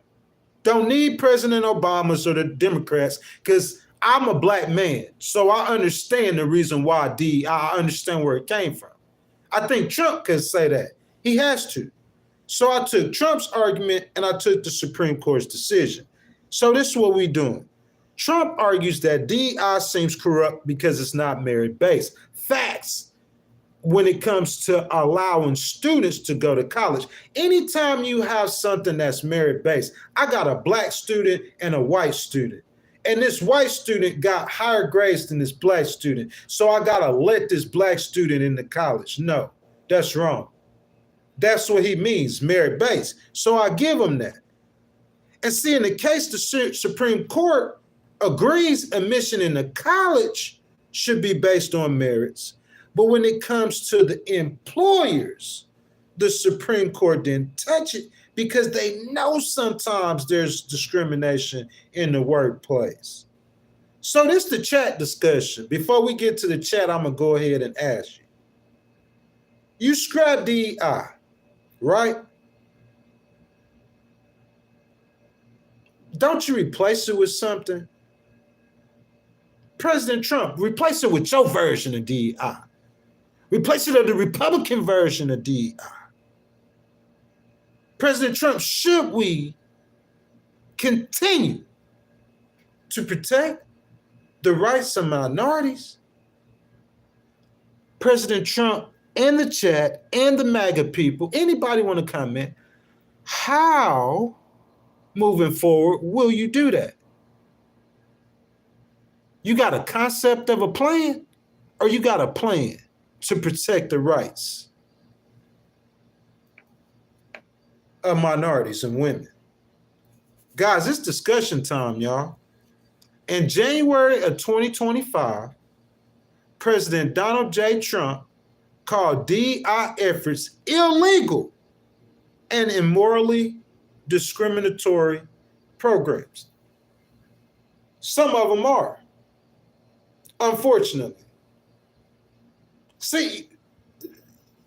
You see, this is why a lot of black people, I can't get along with nobody because I'm just looking for truth. I don't think you should scrap DEI all the way, but you should fix it. Some of them are. You can't tell a student, you see what I'm saying? That's just one example. Some of them are, President Trump, not all of them though. That's what I'm saying. And see, when the Democrats hear me say some DEI programs are, they don't stay and wait to listen to the argument or the reason I'm saying behind it. They out of here. They gone. Because they want everything to say what they want to hear. You feel me? President Trump, you right. Some of them are discriminatory and public waste. He said in his January 20th executive order, which EO, Executive Order 11246. I seen my boy do that yesterday, Colin. I said, I need to do that. That's right. He don't be speaking facts. His facts wrong. No, my facts never wrong. That's why I tell y'all. You see what I'm saying? You getting facts up first, and then you get an opinion, and you get discussion. On every time I come live. That's how I do my streams. I give you the facts, I give you my opinion, and then we do a discussion. So the facts are, in January 2025, President Trump called DEI efforts illegal and immoral discrimination programs and public waste. In his January 20th executive order, rescinded EO 11246 on January 21st, demanding government DEI programs shut down in 3 days. Question for the chat. You scrap DEI, don't you replace it with something? All people who y'all like speaking for President Trump, y'all do that for me. American people, how do we feel about this? We gonna get rid of DEI, don't we replace it with something, y'all? Shouldn't we continue to protect the rights of minorities, y'all? Because I promise y'all, if we don't, we just gonna go backwards. We gonna go back to Black Lives Matter. We gonna go back to the summer of love. We gonna go back to cities being burned down. So shouldn't we continue to promote equality? Shouldn't we continue to try to keep the peace in America? Guys, I ask if y'all haven't, that y'all double tap that screen. It's free to like the video, subscribe to the channel. If you enjoying the content, hit that notification bell. And guys, that super chat button, super stickers, channel membership start at $2.99. If you guys want to start a discussion, have your comment highlighted, or you just out the kindness of your heart, you want to show a brother some love, hit that button with that $sign in it, and your donations are much appreciated. Darren said, this man is not for the people, bro. As Easy said, there is no plan to replace it if you black plan to have to do something strange for some change. I think he's saying black people have to do something strange for some change. SS Easy, I do not understand that, sir. Please clarify. Detroit Coalition says those who can make you believe absurdities can make you commit atrocities. That right there is facts. Listen, though, man, I want to pin that so bad, boy. Who said that, bruh? Like that boy, man, who said Detroit Coalition? See you in here all the time, too. Listen, Detroit, here's the thing about that, though. That's not just a Trump thing or a Republican thing. That's a world America thing. Me being a Christian, I think that's an end of the world thing. I think as a Christian, I believe the world is going to come to an end. There's going to be a messianic figure, a figure who is God-like, who's going to come and deceive the people. Okay? And the world's going to end in nuclear war. That's what I believe. So, me saying that, I believe that overall, like, it's easier to just walk up to a random person. Like, we call that peon, or they call that peons in the streets. Let me make that clear. I am not no gangster, no street dude. I have a past, though. They call that peons in the streets. Okay? Now, a peon stands for nothing and he falls for anything. So that's the concept to where I believe it's easier for you to just tell somebody a lie.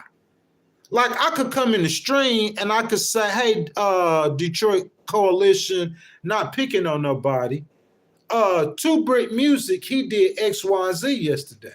And Detroit Coalition, without getting no facts, checking on it or nothing, or repeat it. How many people y'all know like that? Y'all try that out. Y'all text or call one of your friends and say, I don't want to say nothing bad, but say you heard Michael Jordan had a secret wife the whole time and had 15 babies for this woman. Just call one of your friends and tell them. And see, out of all your friends you tell that, how many of them, without even looking at Google, when they pick up their phone, they don't cooking. Hold up, I had to pause it. I couldn't even run it. Political cipher. Run that back. I didn't even run it back. Listen, when they pick up their phones after they hear some gossip, they don't pick up their phone to fact check the gossip. They pick up their phone to spread the gossip. They don't pick up their phone to see if it's true. They pick up their phone to repeat it. They're like mindless, brainless sheep. So that's not just President Trump. That's the whole world. Like I said, I believe we are getting close to a time where a messianic figure will arise and will deceive the world just telling them stuff because people are used to just hearing something from a certain source and believing it. That's what the Republican people's, it's like they could see it when it's on the shoe is on the other foot. So they see the liberal media putting slants on truth. Conservative media do that too. Fox News puts slants on truth too. All media do that. I probably do that because I'm going to tell it from my perspective. You see what I'm saying? So they see the liberal media putting slants on truth, so they'll come out and say, hey, the lamestream media, yeah. But you only going to do it when that works in your favor, though. That's what I'm saying. Because when it don't work in your favor, then it's not a lamestream media.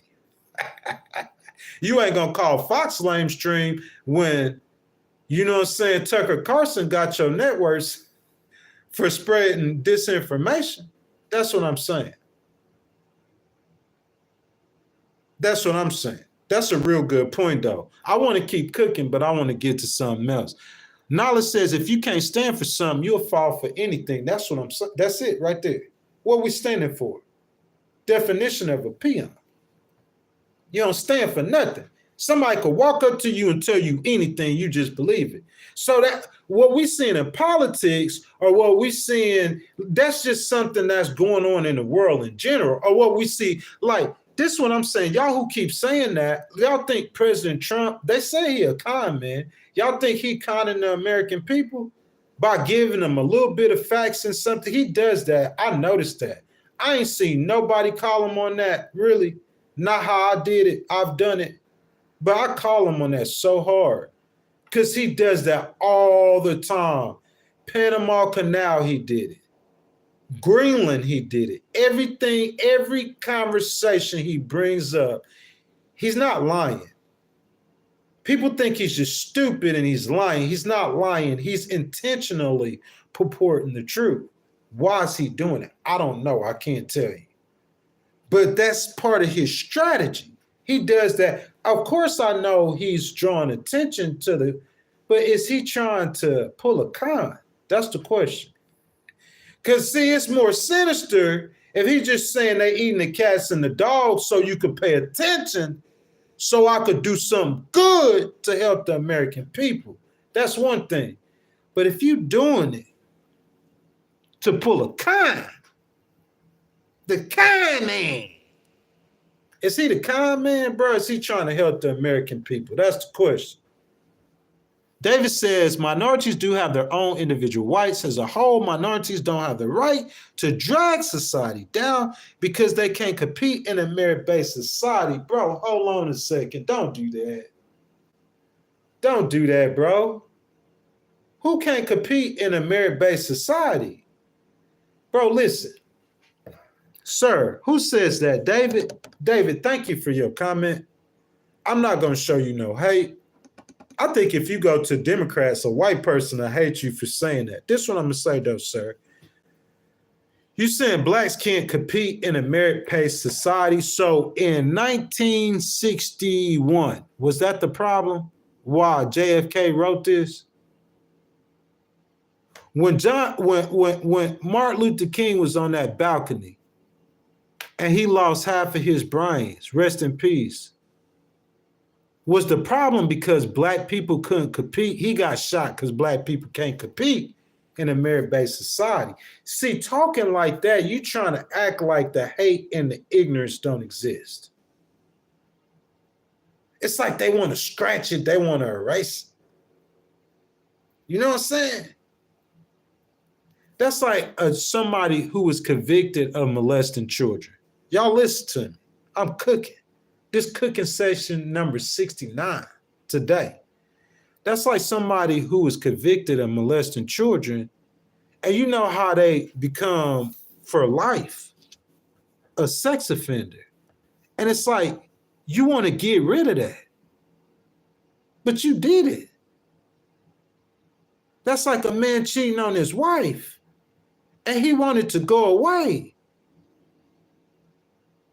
Oh, baby, that's been 10 years ago. But you know why I don't trust you when you say you're going to get ice cream, because last time you did. That's the consequences in taking responsibility for your actions. Is that you have to deal with that sometimes for periods of time. What are you talking about, Ghost? It's like the white people whose families were really racist. They want to erase that from the history books. White people harm black people in the past like it didn't happen. It happened, bro. We observe it, or some of us do. You always have knuckleheads in every group. We observe it so we could try to help it not happen again. That's why we look at the future or look at the past, because you can learn a lot about the future from looking at the past. So if we keep it out in front, you see what I'm saying? Hopefully it won't happen again, man. That's what we worried about. You feel what I'm saying? We worried about it happening again, repeating itself. Knowledge Grove says we're standing for borders, freedom of speech, bureaucracy, and truth. Put those world leaders on notice. Knowledge Grove. What's wrong with that? You run the election. You feel me? Knowledge Grove, baby, regardless of how I feel about that or what agreement I am with you about that, Trump won the election. You won the election, sir. Period.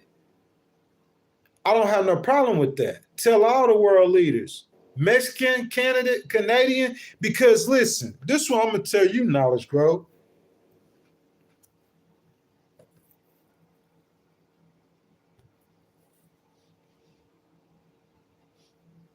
This is what I'm going to tell you, sir. I had to pin that.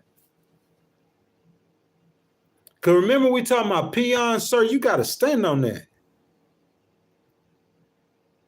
You got to stand on that. Because this is what I'm saying, Knowledge Grove. I make you think.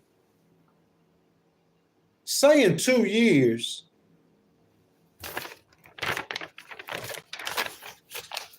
what's the price of eggs, somebody, today?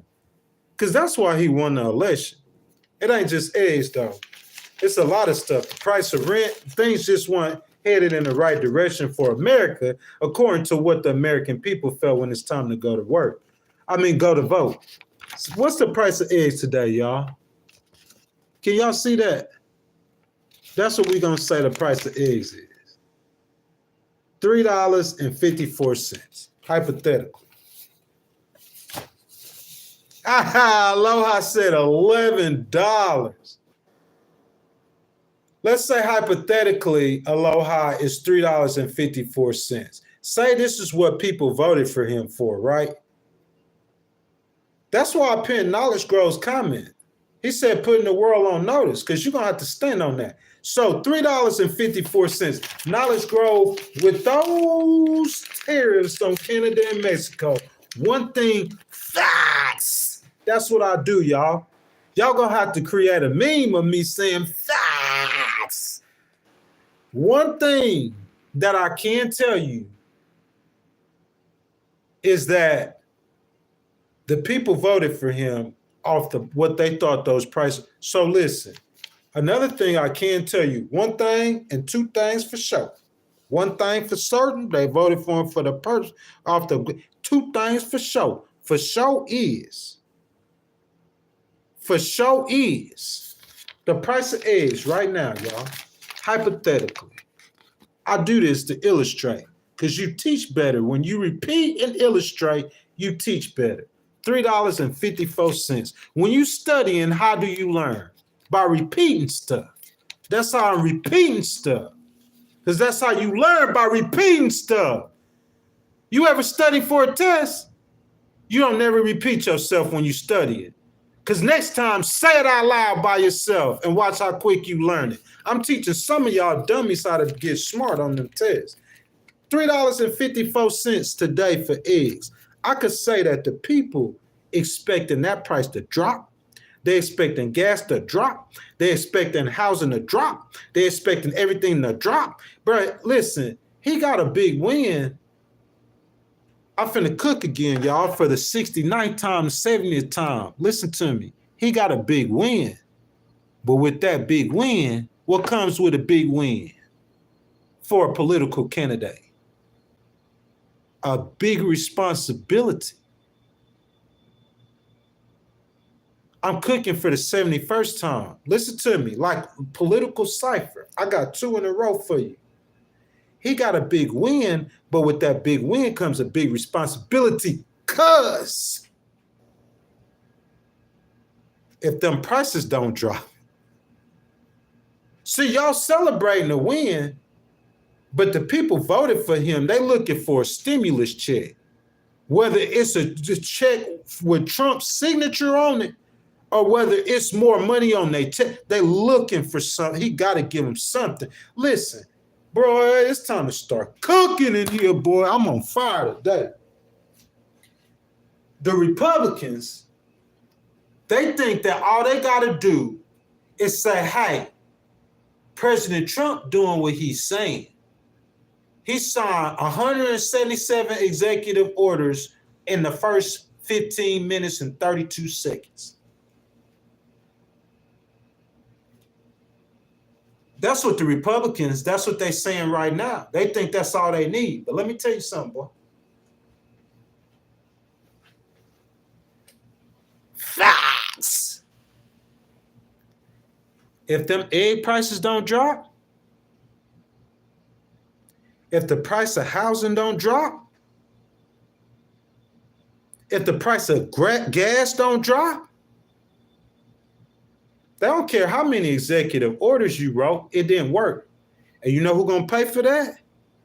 All y'all Republicans that's going to run. I'm talking about deep red states. Y'all seen what happened in Georgia? I believe the Democrats going to get that momentum back. Okay, Aloha Kitty, hold up, baby. Let's just say, per instance, I'm going to be fair. Watch this. Those cheesecake menus he signed, she's so funny. You feel me? Look, baby, look.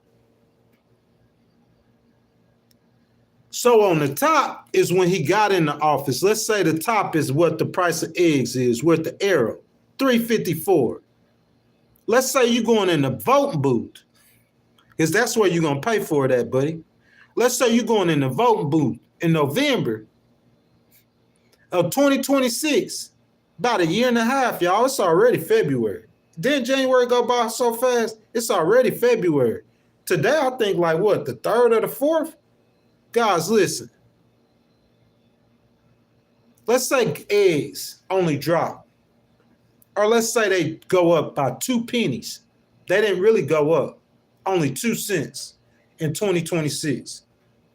You know what we're going to be doing on the Legal Wars podcast? You know what the Democrats going to be doing? Oh, he said he was going to do this. Because this is what they did to Joe Biden. Y'all must forget how politics work. Every 4 years, it go in a circle. He said he was going to do this. Egg prices, they up 2 pennies. They didn't really go up. Because see, what J.D. Vance is going to be saying when he running for vice president, well, if Joe Biden was in office, the egg prices would have doubled, but we only got them up by 2 cents. Y'all know I'm cooking. That's how politicians do it. That's how they twist stuff. That ain't picking on Republicans. That ain't picking on Vice President Vance. That's all politicians.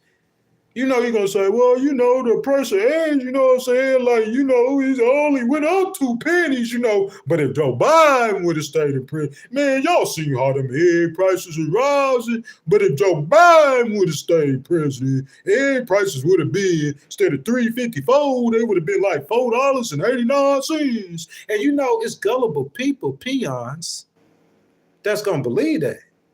But people like me, I'm going to say, and we said merit-based, but you said you was going to drop them price of eggs before the election. Grocery prices, down. Cut taxes, check. Immigration. Because see, you talking about the border, you going to find out. JD, he cooking. Aloha, he cooking. Asha, baby, he cooking. Knowledge Grove, he cooking. You talk about the border. If you don't get them egg prices down, you don't get them grocery prices down. In 2026, the Republicans gonna find out how much the American people really care about the border.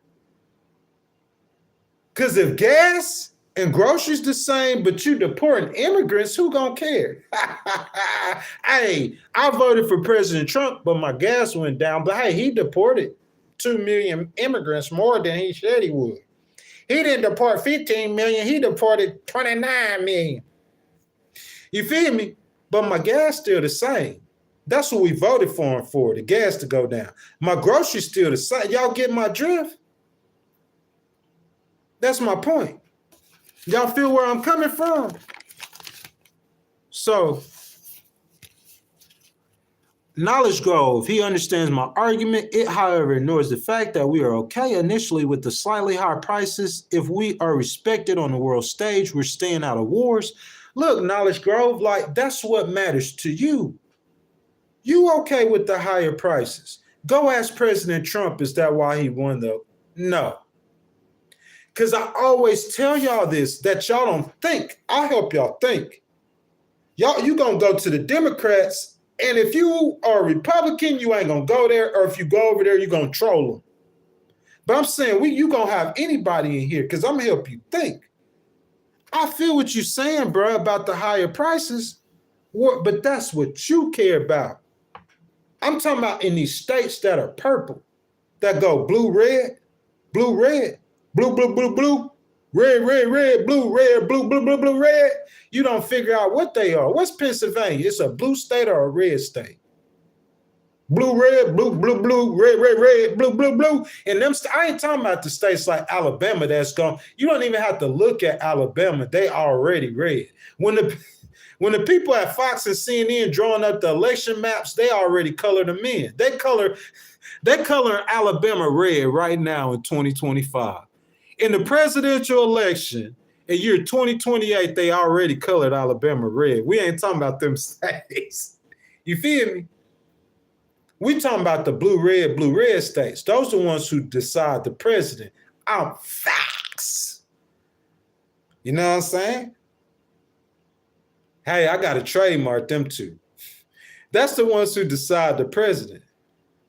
And I guarantee you in them states, it was that suburban soccer mob that decided the election, and VP Harris knew it. I knew it. Go back and watch my podcast. So y'all saying he an existential threat to democracy.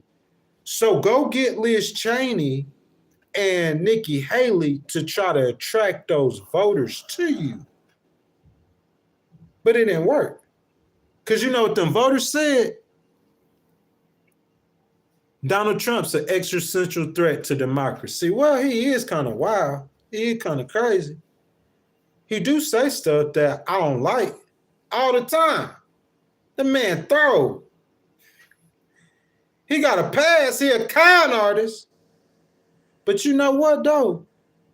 I remember.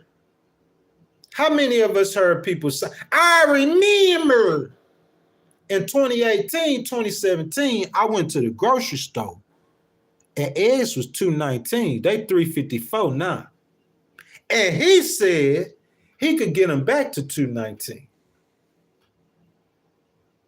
So an existential threat or my family on the verge of going bankrupt, which one I care about the most?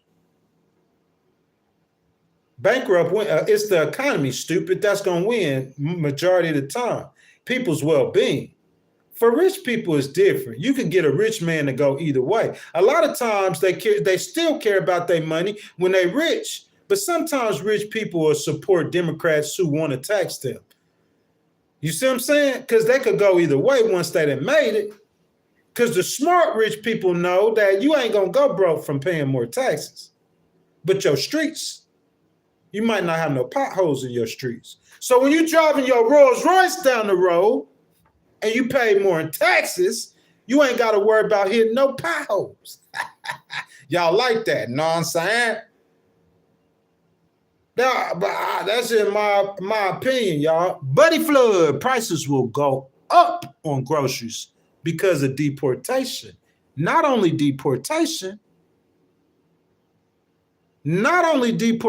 sir, that we got to worry about prices going up on grocery.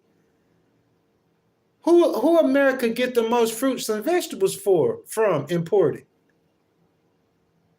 Who they get the most imported fruits and facts? Who does America get the most fruits and vegetables from? Somebody. Before you pick up your phone to send it to your friend a rumor that this dude Ghost is a nutcase. Before you pick up your phone to send out a rumor that you heard from somebody, Magpie, I hadn't seen you in here in so long, girl. So long. I thought you had forgot about us. Hey, before you pick up your phone to tell your friend a rumor that Ghost is a nut job, pick your phone up and look it up. Pick your phone up and do some knowledge before you send the rumor message. That's my question. Are you doing that? Who does America get? Oh, I see Buddy Flood. He said Mexico. Well, Buddy Flood, you put a 25% tax on Mexican goods. You know what Mexico said they're going to do in return for that? Is that going to make the fruits go down? Holla. Because Ghost don't know nothing. He just misconstruing. So I'm just saying, you put a tariff on Mexico, and the people elected you not to put a tariff on Mexico, to Canada, yeah. Even though he was talking them tariffs, I'll be fair about it. But I'm saying they didn't elect you for them food prices to go up. I could promise you that. That's what's finna happen. How long it's gonna last for is gonna be whether or not he destroy his party or not. It's the gift and the curse with Trump. Win or lose. There's no in betweens. If he right and it works, then you might get Republicans might hold on to power for a while. Or you might get a Republican run. That's what they're trying to do. But if he wrong and it don't work, not only if he wrong and he don't work, I'm cooking for the 80th time. Political cipher, run it back before I even spit it. I could feel it coming out my mouth. Not only will he destroy the Republican Party if he wrong, all that work that you work, because I could guarantee you, if he wrong, he got to remember something. The Democrats are out to get him too. So they going behind closed doors, talking to the Canadians.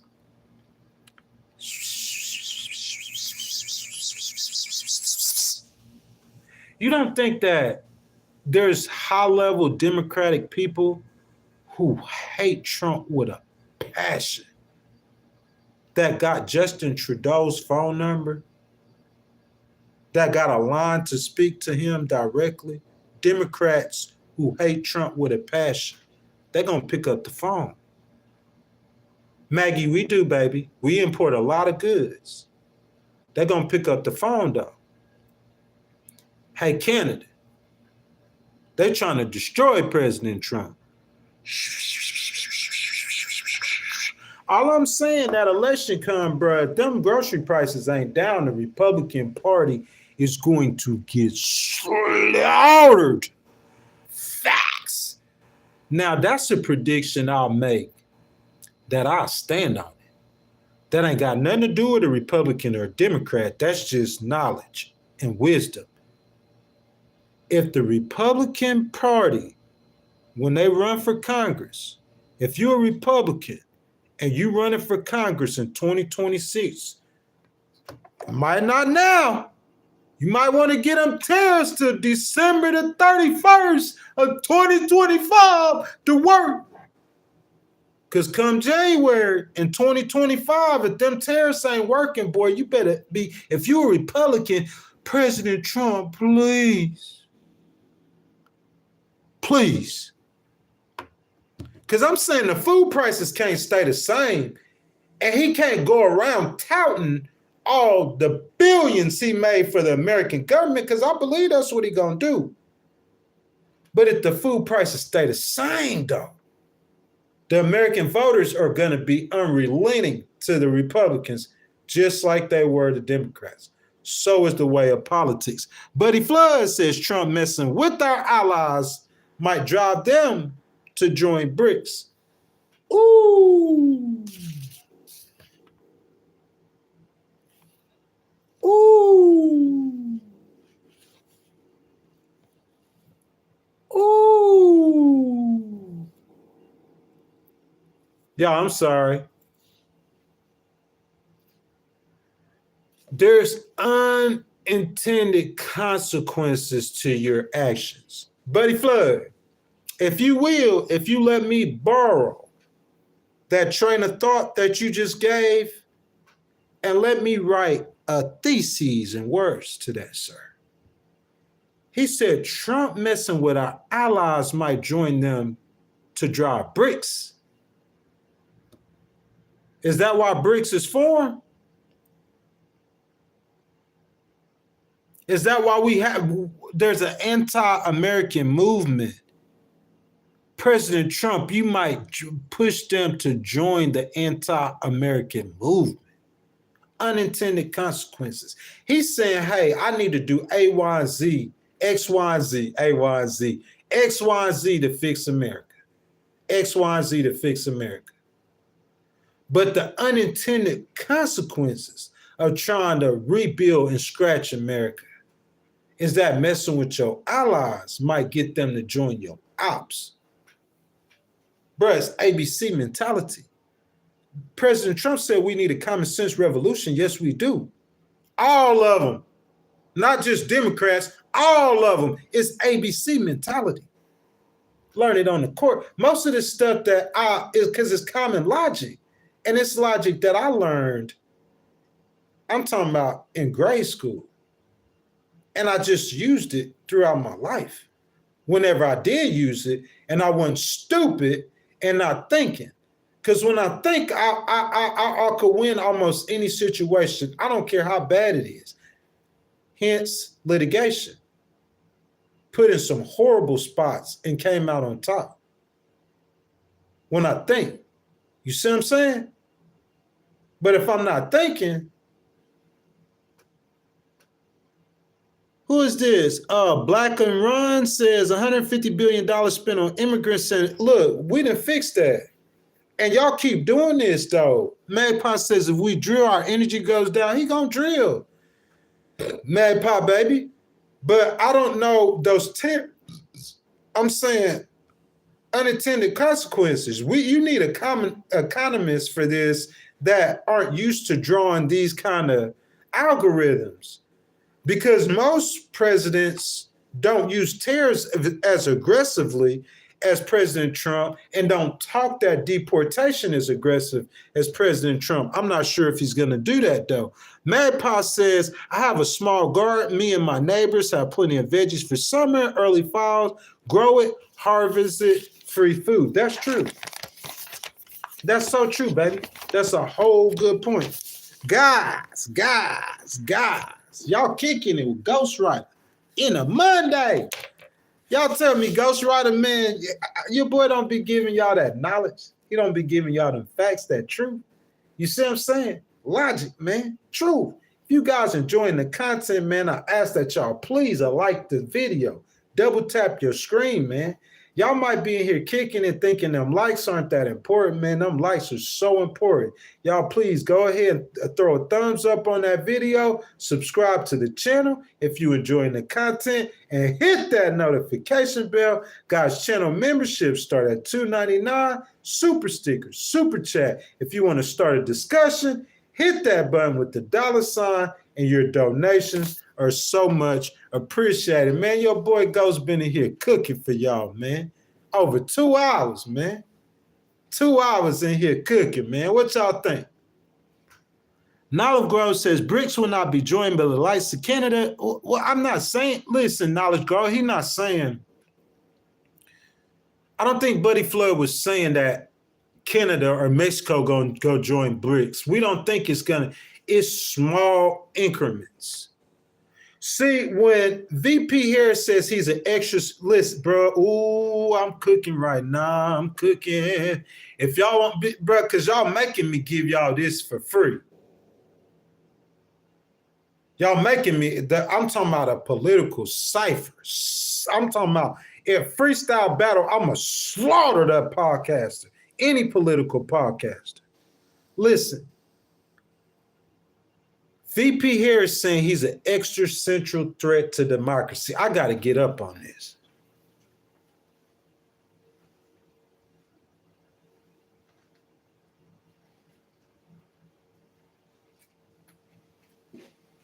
Listen, VP, what Buddy Flood said and what that gentleman said made me think of something. VP Harris saying he's an existential threat to democracy. What people thought, because like I said, they didn't have a communicator, not the message, the communicator. That's what was wrong. When she said he an existential threat to democracy, she means that he gonna come in 4 years and be a dictator. She shouldn't have, that the Democrats, they shouldn't have framed it like that. That's what I'm saying. The DNC, y'all playing. Miss Michelle Obama, I mean, volunteer. I did do a little volunteer, but you need to call me and them people you paying that $10 million. Listen to me. They saying that Trump an existential threat to democracy. You know what I think? This is going to be unpopular with Republicans. I think he is.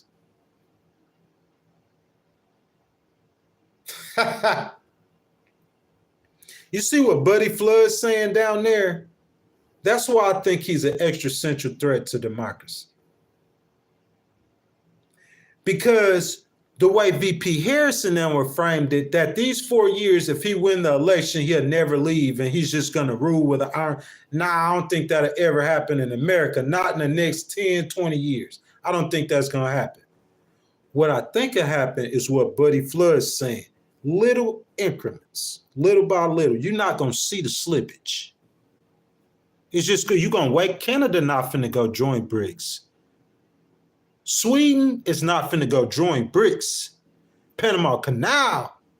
But I don't think so. Or Mexico. Nah. They ain't going to do it when Trump in office. Just a little slippage. Just a little break in the relationship. Just a little. And that damage you do for you, boy, y'all, I need an Emmy. If one of y'all don't tip me right now, bro, I promise y'all I'm finna get off. Because the content's just too good, man. Listen, if that damage he doing right now, you know why I think he an existential threat to democracy? Because I don't think we're going to see it for 10 years from now.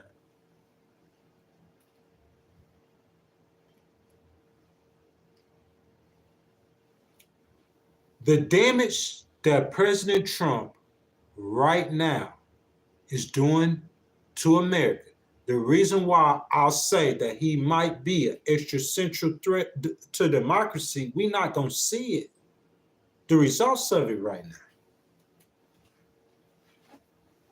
It's going to take years to see the results of the damage. And see, that's what the Democrats didn't explain well. But even if they did explain it well, because one of the reasons why they might not have attempted, because they might have said the people ain't gonna care. They care about grocery prices right now. They care about too many immigrants being in housing to be able to afford apartments right now. That's what they care about right now. They don't care about the future. Now, in all fairness, you know I do this because I know I got some Democrats probably in here that's really happy hearing what I'm saying right now. Right now, guys, I'm not saying that President Trump is intending to destroy America. I think his goal is to make America great again. I think he sees real problems in America that needs to be changed. So, what he does is he tears everything down. But in the process of tearing everything down, unintended consequences. In the process of tearing everything down, he tears our democracy down at a future time, future day. Because what Buddy said make a lot of sense. You might not get Canada and Mexico to go join BRICS, but you might get one of them countries on the fringes. And Trump just might push them and push them. And then 8 years or 9 years from now, you might get a country who got a leader who might have not have left this time with Trump, but because of Trump, 10 years from now, they say, hey, you know, every time we thought it was just Trump, we keep on getting crazy American leaders talking crazy to us and starting stuff for us. You know what? You know what, Francis? You know what, Gonzalez? You know what, Landry? You know what, Chin? You know what, Lee? We're going to go just join BRICS. Because I'm saying BRICS wasn't here 15 years ago, was it? Was BRICS here 20 years ago? So there's definitely a movement in the world of countries to oppose America. And I'm saying you going around picking fights, thumbing your eyes in people it probably will help people go oppose you. Don't y'all think so? That makes a lot of sense. Bro, it's like a political cipher. Y'all ever watched a real raw rap battle? I just be spitting, boy, political knowledge. But, Buddy, I got to give you the assist, the alley-oop. Buddy has started it off, man. He said, unintended consequences from this tough guy stuff or this tear down America stuff or this positioning for a better deal stuff. Unintended consequences. He might piss some people off. Buddy, I don't think we're going to see it today or tomorrow, or we might not see it in his 4 years. We might. Y'all know we seen 19, so it might be some crazy stuff coming. You know we seen the summer of love, so it might be some crazy stuff coming. So we might, but I'm saying we might not see it in his 4 years. But that chaos, man, it could cause damage. But these are all opinions. This is all opinions now, y'all. I don't have no paper. If you don't see me looking down reading, then it's opinion time. So, you know what I'm saying? I want to get some other people in here. Marsha says we are a constitutional republic. Stoicism says we got the best president on earth. Everybody been opposed to us. I'm going to give you a voice, President Trump. Everybody a voice. He said everybody been opposed to us. Secretly, Mexico act like they for us, but they really against us. Secretly, Canada acts like they're for us, but they're really against us. What's his name? Stoicism 101. Stoicism. I appreciate that. If y'all hear me read y'all comment, if y'all hadn't subscribed to the channel yet, please do. Hit that notification bell. I appreciate the discourse. I appreciate the train of thought. My man said that everybody been opposed to us. So that's the Trump thinking. That's why he got to come change things, because America is getting bullied. That's just a perspective, Stoicism. What I think is, look, say y'all are playing tennis. I had to think of a individual sport like that. Say y'all playing tennis, and you Andre Agassi. Y'all remember Andre Agassi? Did I go back too far, or should I come back in our generation?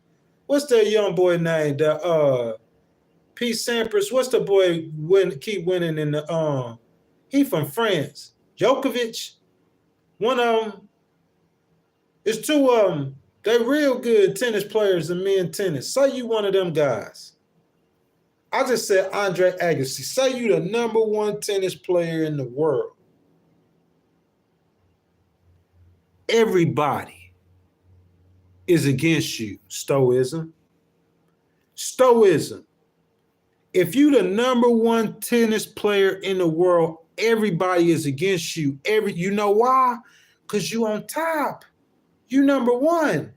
You gonna have everybody shooting at you when you number one. So because Canada is shooting at you or Mexico is shooting at you, I'm saying, who cares? I'm saying you gonna go pluck them in the eye? Because they shooting at you, they trying to get the best deal for their people. I heard the premier of Canada speak. He said, we trying to get the best deal for our people, just like Trump trying to do for America. In America, Trump saying, make America great again. In Canada, they saying, make Canada great again. CAGA, MAGA and CAGA, or MAC or CAC. Every country trying to do that. You see what I'm saying? So I'm saying you're going to go pluck your friend in the eye because he's trying to make money like you. He trying to get it like you. Asha says Canada and Mexico is saying, F around and find out. Bite the hand that feeds you. Miss Asha, I don't know if Canada and Mexico together will have the power to cripple the United States. Canada and Mexico together in a heightened trade war. Got to put the effect in there because this is a hypothetical situation. It's not real. You got to be like this with people. Most of us understand, but some people, they just push the limits. Hypothetical situation in a heightened trade war where it was just America trying to cripple Canada and Mexico, 2 against 1, Canada and Mexico against America. You could probably, I mean, you couldn't imagine, but you could just pay more money and get, you know what I'm saying, fruits and vegetables. It's the logistics from getting it from overseas on fruits and vegetables, perishable items that you want fresh, it would be horrible. But hypothetically, America could pay more money for the fruits and vegetables, or they could grow more. Hypothetically, when you got money like people in America have, you can navigate tough times. But Canada and Mexico, if America went balls to the wall on Canada and Mexico, they're going to lose that trade war. That's not the point, though. Trump can't go balls to the wall. He won't. In Canada, it's not going to get to that. Trump just trying to get in a better deal. But all I'm saying, what I pin Buddy Flood's comment is because he playing with fire. You see what I'm saying, too, Brit Music? There's so many conspiracies, theories that caused the insurrection. That pardon felt like he was trying to throw them a bone. Yeah, that's true. But I'll say that Trump, in my opinion, he helped cause the insurrection himself. The pardons, in my opinion, didn't throw him a bone. It's Trump had to stand on business. He's saying they were coming after me the whole time. It's political persecutions the entire time. That's what he said. So in my opinion, the pardons just mean that's just Trump standing on business. Listen, if I'm saying that you arrested me for no reason and you're a police officer, and in 8 years, if I become the mayor and become your boss, how would I become the mayor and let you keep your job? So I'm saying if I don't come out, see, Trump just going to tell you to your face what he doing. With them other politicians, they're not going to come out and they tell that police officer. See, if Trump became mayor of that police officer, he would tell America while he was running for president that if he did become mayor, that police officer fired. Other politicians, they're not going to talk about that. But behind the scenes, I can guarantee you when they get in that position of power, they're going to do the same thing Trump doing. They all politicians. They all doing the same thing. In my opinion, all them politicians doing the same thing Trump doing. The difference is Trump is saying it out loud and they not. Marsha says went to the store yesterday and the fruits and vegetables from the other countries look like doo-doo. I'm saying though, where are you going to get them from, Miss Marsha, California? Fruits and vegetables, that's the only other place to get them from is Cali. That's it. If you're not getting no fruits and vegetables from California, you getting them from Mexico. And the price of the fruits and vegetables are definitely about to go up. Can't argue it. Definitely. With those tariffs. For how long, I don't know. That's what I'm saying. To me, y'all also roll the dice. Guys, 2 hours and 20 minutes we've been up in here getting it in on the politics. I ask that y'all like the video, subscribe to the channel. You enjoying the content, hit that notification bell.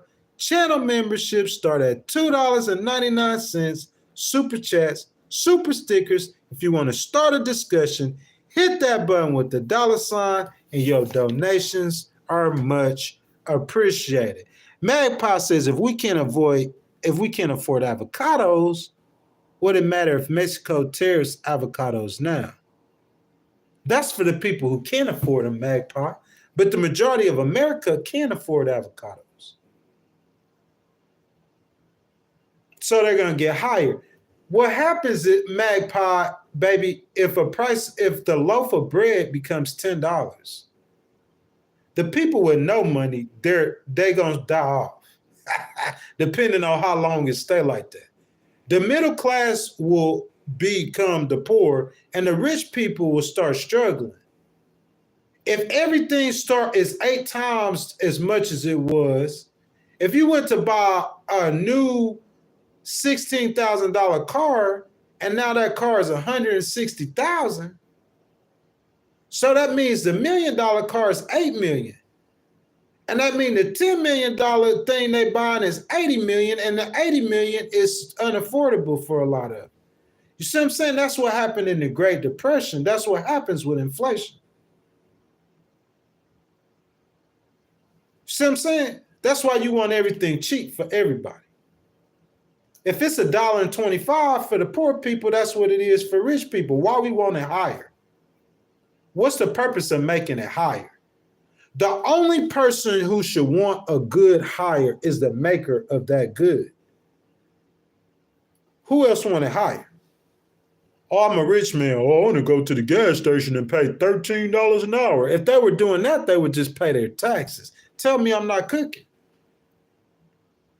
If they want to pay higher for goods, why don't they just pay their taxes? They running from taxes. They're not trying to pay nothing more for no goods. Y'all, I'm not cooking. Y'all, how am I wrong? JJQ says it would take a minute, but it's going to be for the best. Sir, if you say so.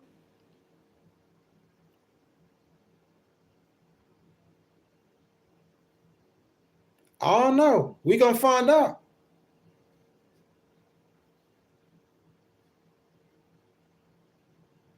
We're going to find out.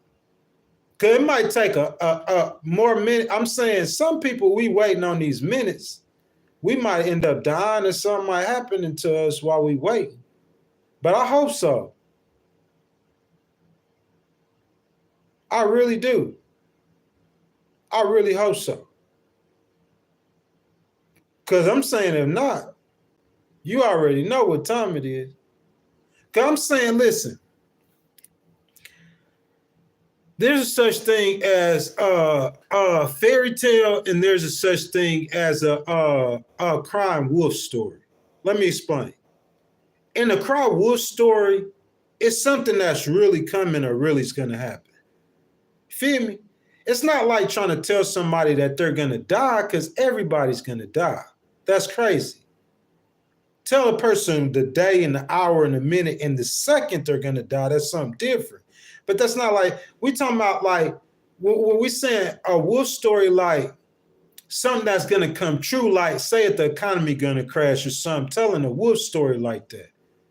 That you keep telling the story and eventually it's going to come true. See, a fairy tale, though, it'll never come true. It's a fairy tale. You got to know the difference. You got to know this difference between saying something repeatedly with strategy and knowing what you're saying is going to come true. That's what I'm saying. I never speak death on somebody's life like I'm a prophet, because to me, that's crazy. If I speak death on your life and I say you're going to die, that's crazy as I don't know what, because everybody's going to die. But if I say you're going to die in 12 months, that's something different if you really die in 12 months. See what I'm saying? When you speak in death, you got to put a time. You can't just say, oh, you're going to die one day. That ain't, you see what I'm saying? That ain't what we talking about. We talking about a wolf story it's like saying, I'm going to fix the economy. I'm going to make grocery go down. I'm going to make grocery go down. I'm going to make grocery go down. And then like he said, the grocery prices drop.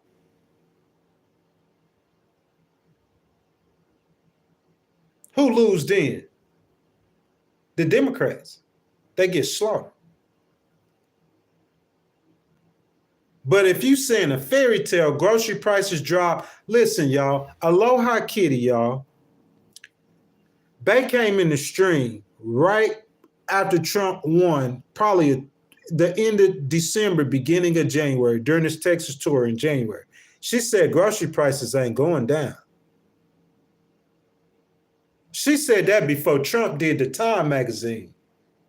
She said grocery prices ain't going down. I don't know how Aloha knows something that we don't know. That's what I'm saying, a fairy tale.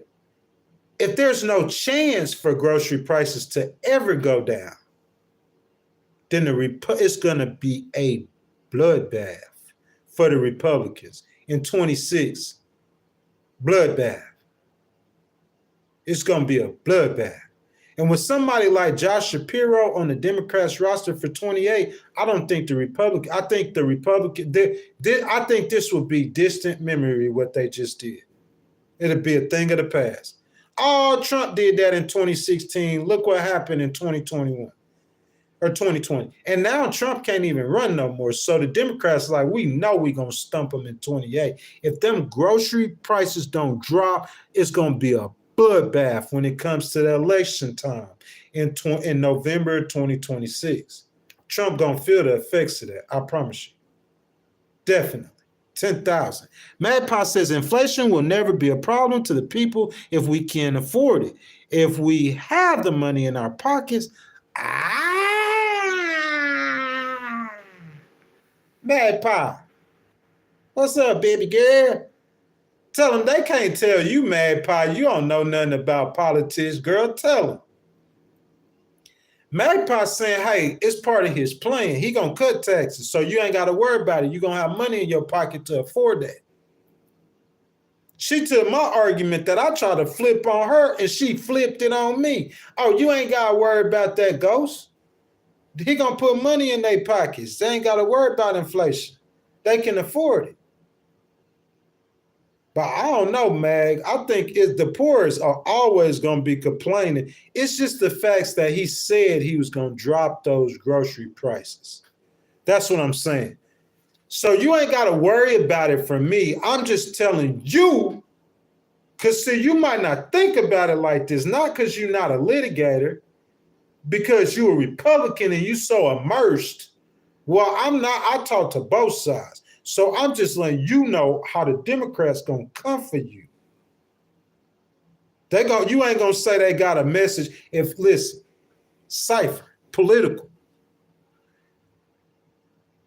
If you don't get them grocery prices down, Republicans, I promise you ain't gonna say they ain't got a message in 2026.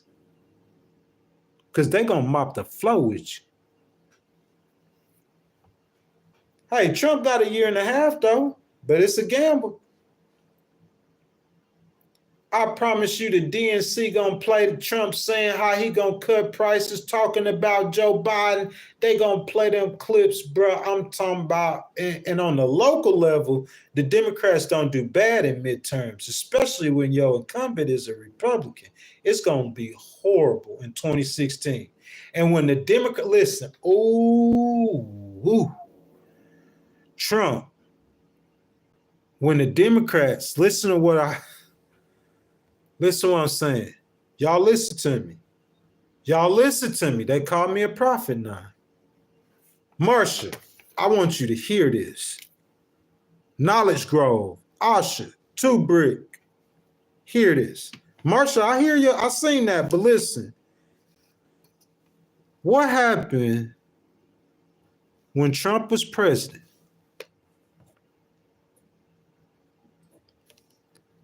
Brian C., you here? Patrick, you here? I need y'all Republicans to listen to this. Unintended consequences that you don't think about. When Trump was president,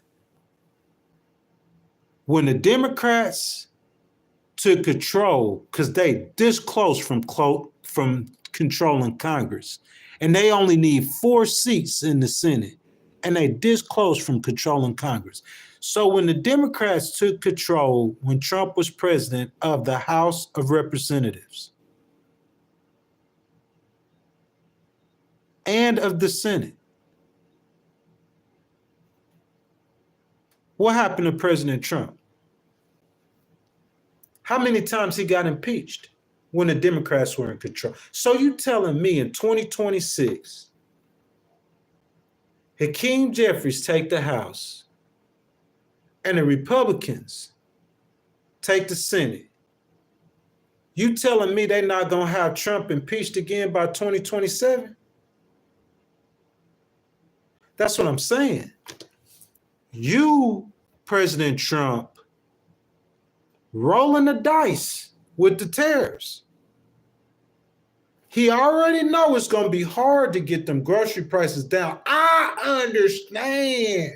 He's trying to make America great again. I understand you got to tear something down before you rebuild it. But President Trump, think now, remember, think back to 2018. Think back when the Democrats had the House. You know how much power they have when they get all of Congress, the House and the Senate. They're going to start investigating you ritually. They're going to impeach you again, sir. This time, they might even have a plan to have you locked up when they get control of one of those branches of government.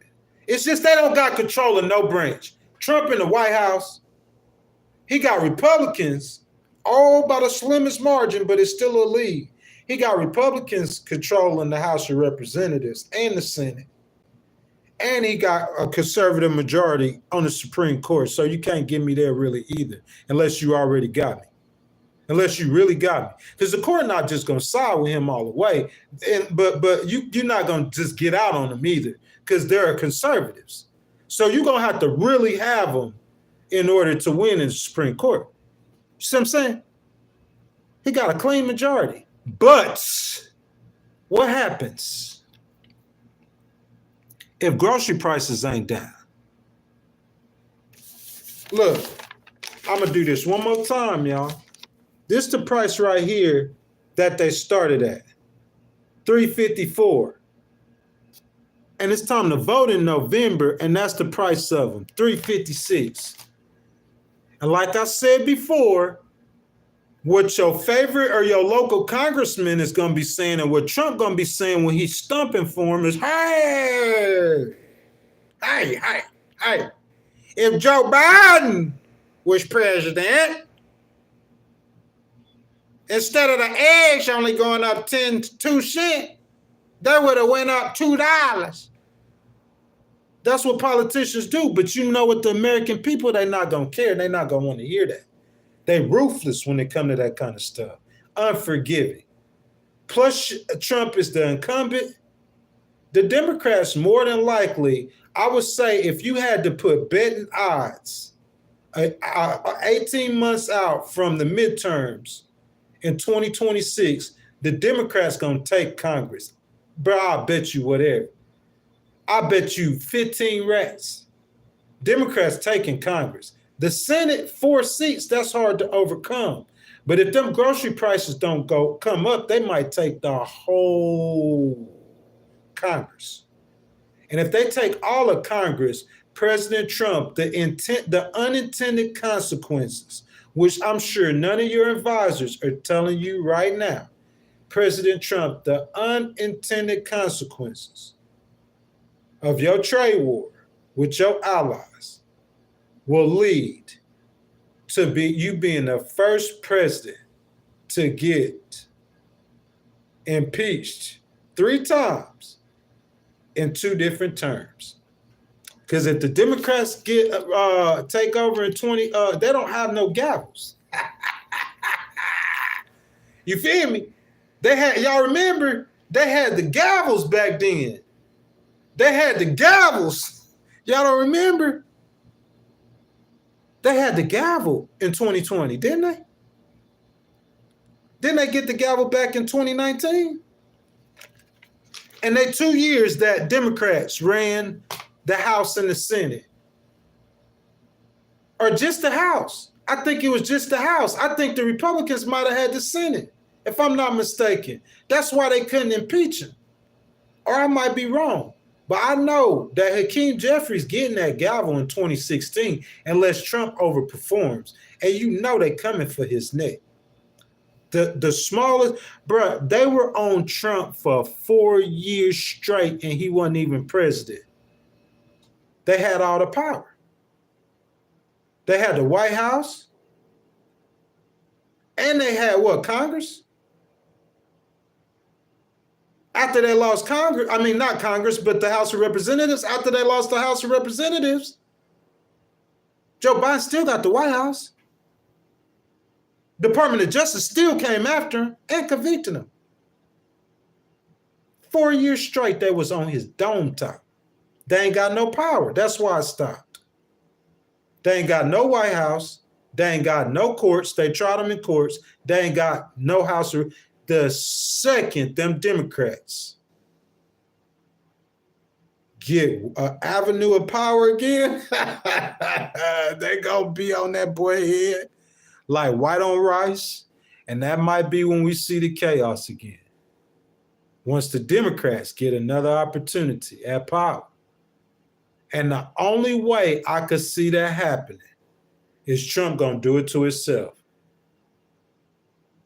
Make America great again. The unintended consequences is him being the first president in U.S. history to get impeached 3 times in 2 different presidencies. That's my piece, y'all. What y'all got? What y'all got for me? You know what I'm saying, guys? I've been kicking it with y'all 2 hours, 2.5 hours free of charge. I'm not even complaining. Delivering great content, y'all, with my heart. You know what I'm saying? I research not as much as I will for tomorrow. You know what I'm saying? The real news hour with Ghostwriter. You know what I'm saying? I research hard for them. But guys, I gave y'all great content today. DEI. You know what I'm saying? They think I'm going to talk about racism and I'm going to get on here trying to tear some people. The Legal Wars podcast isn't for that. That's not the avenue for that. I'm saying you can't see it now. Who's slow? Because I was in the middle of litigation when I started this. You forgot.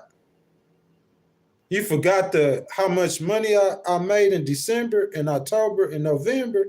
I was in the middle of litigation. How many times, y'all, who did I sue? There ain't nobody in this stream who y'all know me personally. I'm talking about the people who don't know me. I'm on stream. Go back and look at my content and tell me who I filed a lawsuit on. You don't have a clue. I'm not going to get on here and just, like certain stuff don't need to be said in public. But if I owe you something in court, though, all you got to do is keep pushing that button. Ain't nothing gonna stop me from suing you. I don't care who you are, how powerful or how strong you are. You should know that about me. Ask Homeland Security. Ask the state of Texas if I won't put your name on no document.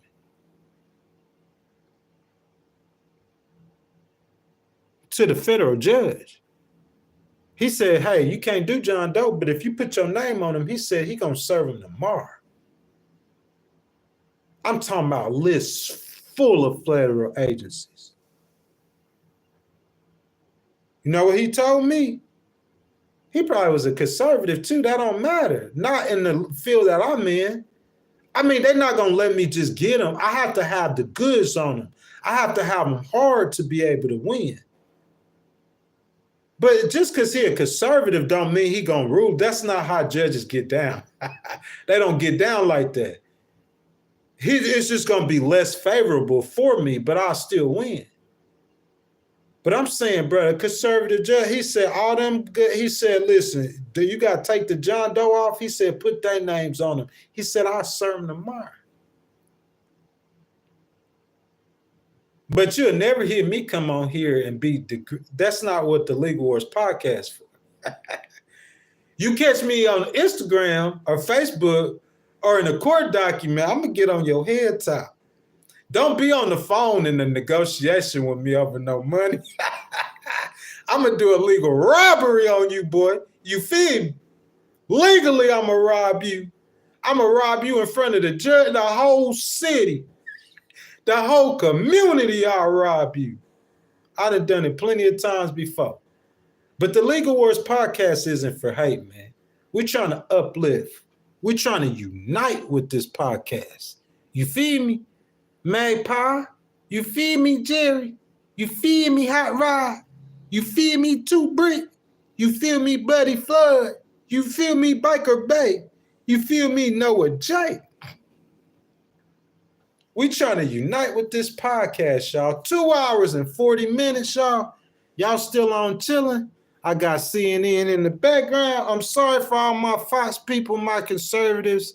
I'm sorry, Asha, I forgot you. I'm sorry, all my Fox people, all my conservatives. I had Fox on yesterday. You know I'm an independent, so I got to go back and forth. So we doing CNN today. Got 5 more minutes, guys. If y'all have not liked the video, it's free to show love. Double tap the screen for me, like the video, subscribe to the channel, hit that notification bell, guys. Just like we did the intro, guys, we doing the outro. You know what I'm saying? I'm finna get up, get ready to start my day, do the things I got to do. It is Monday morning. You know what I'm saying? If I come back, somebody super chat, they super sticker or something, y'all want to talk about something to get me to stay around, you know what I'm saying? I'll go ahead and I'll kick it off and we could go as however long we need to go. You know what I'm saying? But if not, guys, I give y'all about 3 or 4 minutes to wind on down, say y'all goodbyes, get y'all last arguments out, y'all last few thoughts out. And like I said, guys, if y'all want to donate, super stat, chat, super sticker, whatever, you know what I'm saying? We could keep it running. But if not, y'all, we on the wind down. Something new we doing. The last 4 minutes, 5-minute warning. Y'all finish them arguments, finish them discussions, man. I love all of you guys so much. You know what I'm saying? Demonstrating that we can have peaceful conversations. A stream that is ran and moderated by independents, Republicans, and Democrats. Legal Wars Podcast, y'all. I'm not gone yet. Like I said, y'all hit that chat, that super sticker, man. But until then, guys, I got CNN on the background. Y'all could keep discussing with yourselves, and y'all could go ahead and wind down because we finna get out of here. Like my girl Aloha be saying, lights out in about 2 minutes, y'all. Unless we get a donation or something, y'all. You feel me? I'm sorry, I gotta act black, man. Unless we get a donation or something. Thank y'all so much. I love and appreciate every last one of y'all.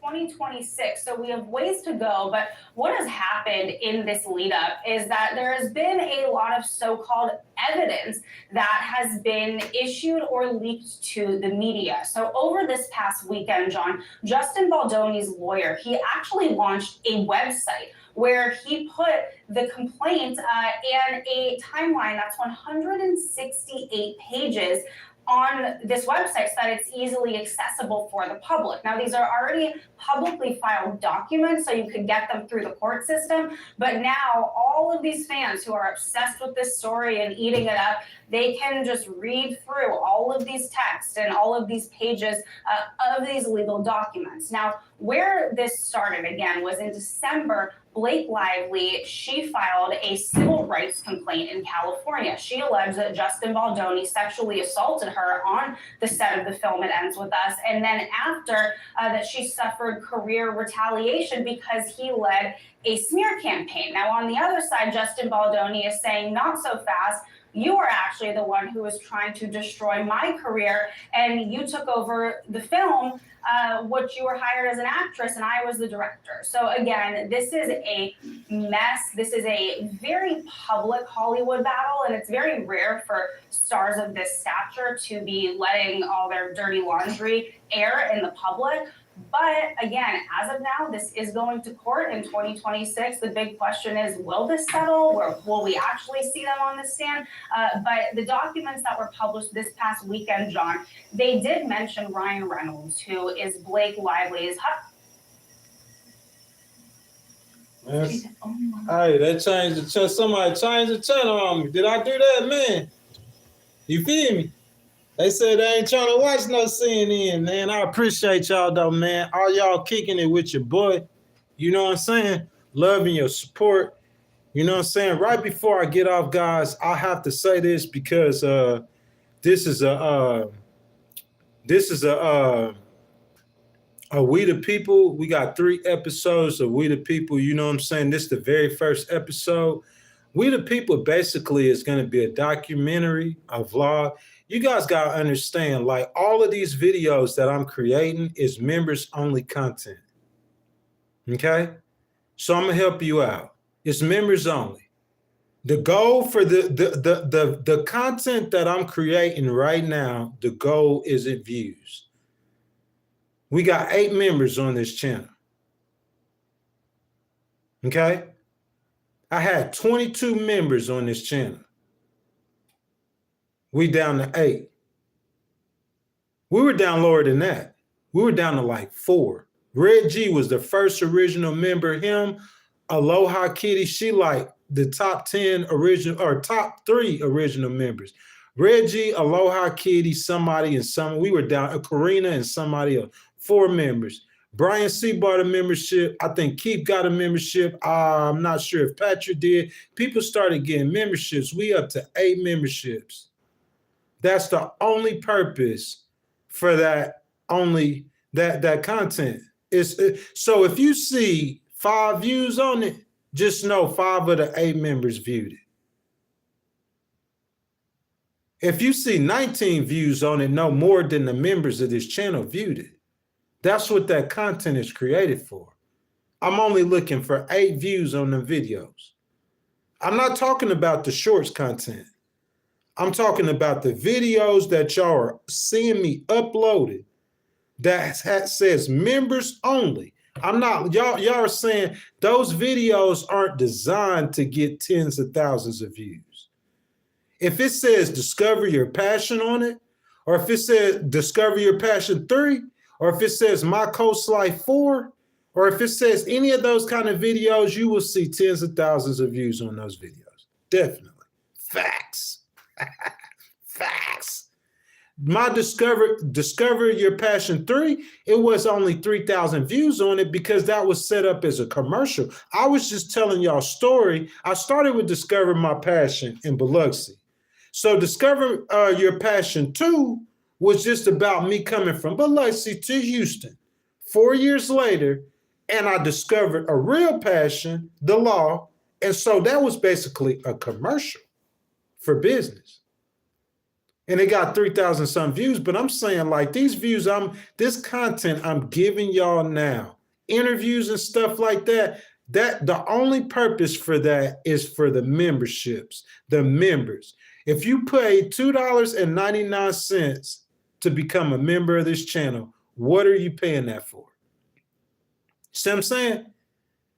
Because I see Magpie, Jason, Osha, Marcia, and Buddy Flood right now in the chat. Ain't none of them members. Magpie is a moderator. Ain't nobody on this channel members of this channel. That's in the chat right now.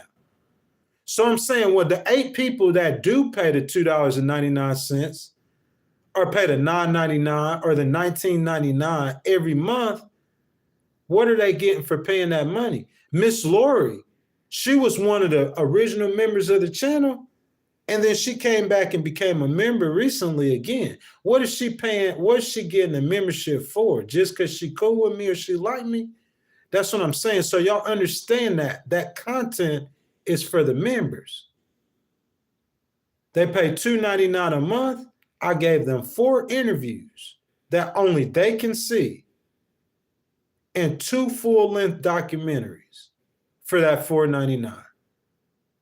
I gave them 4 interviews and 2 full-length documentaries. So if you're a member of this channel and you want to comment any comment on the content that I'm recording right now, that is only for 8 people. Y'all remember this. When I record these documentaries, it's only for 8 people. There's only 8 members. So if I had 3,000 members, you could have 100,000 views. This video probably has 7,000, 8,000 views. But them 7,000 or 8,000 people is 57 people in here right now that has been in here basically for 2 hours. So those are the people who you really talking to.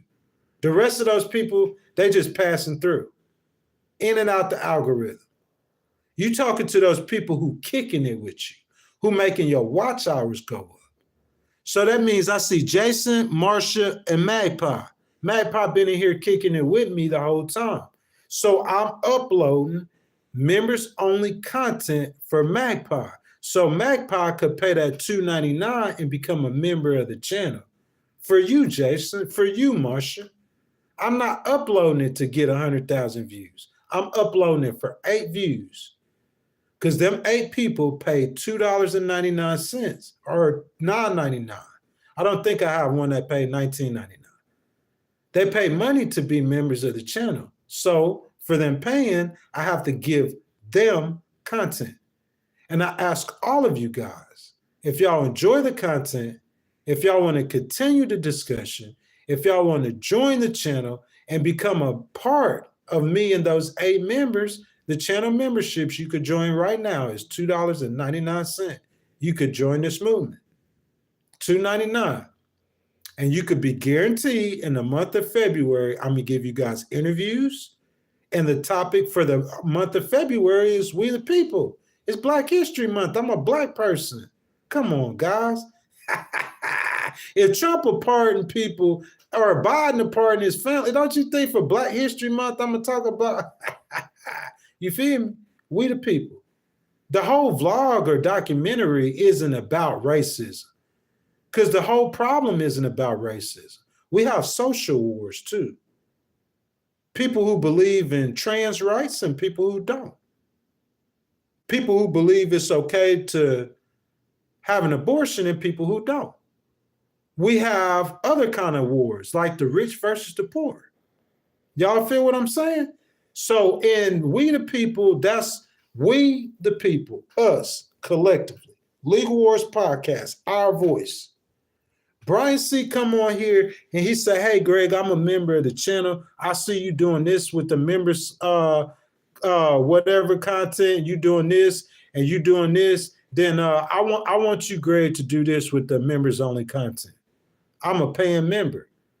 So if I'm paying for members and you upload members only content, you uploading this for 8 people. If one of those 8 people say something, I can manage 8 people. Hey, Greg, we want to see this on the league. We want to see you do this.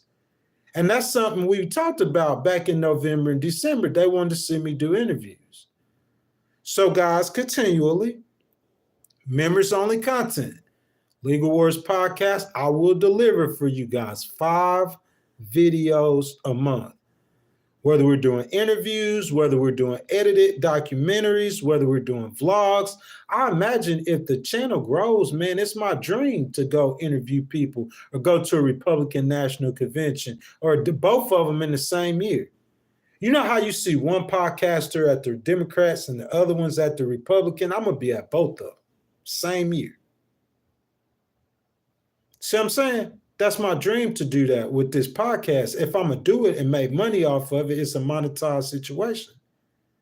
That's what I'm trying to do. Okay, guys? So $2.99, members only content. You guys could join the channel anytime you want to, guys, even when we're not live. Appreciate the support. We the people. Episode 1. That concludes episode 1, guys. We're going live again tomorrow at 6 o'clock a.m. Magpie. Good to see you, baby. Hadn't seen you in a while. Nice to see you, Jason. Good to see you too, Miss Marsha. Hadn't seen you in a while. We are talking about the reformation of the Republican Party tomorrow morning. Live, 6 o'clock a.m. Guys, We the People, once again, we'll be live with another episode, number 2 of We the People next Sunday. That's the 9th, I believe. And then the following Sunday after that, on the 16th, if I'm not mistaken, you will get that documentary, members only content. I give people an opportunity to watch it in the premiere.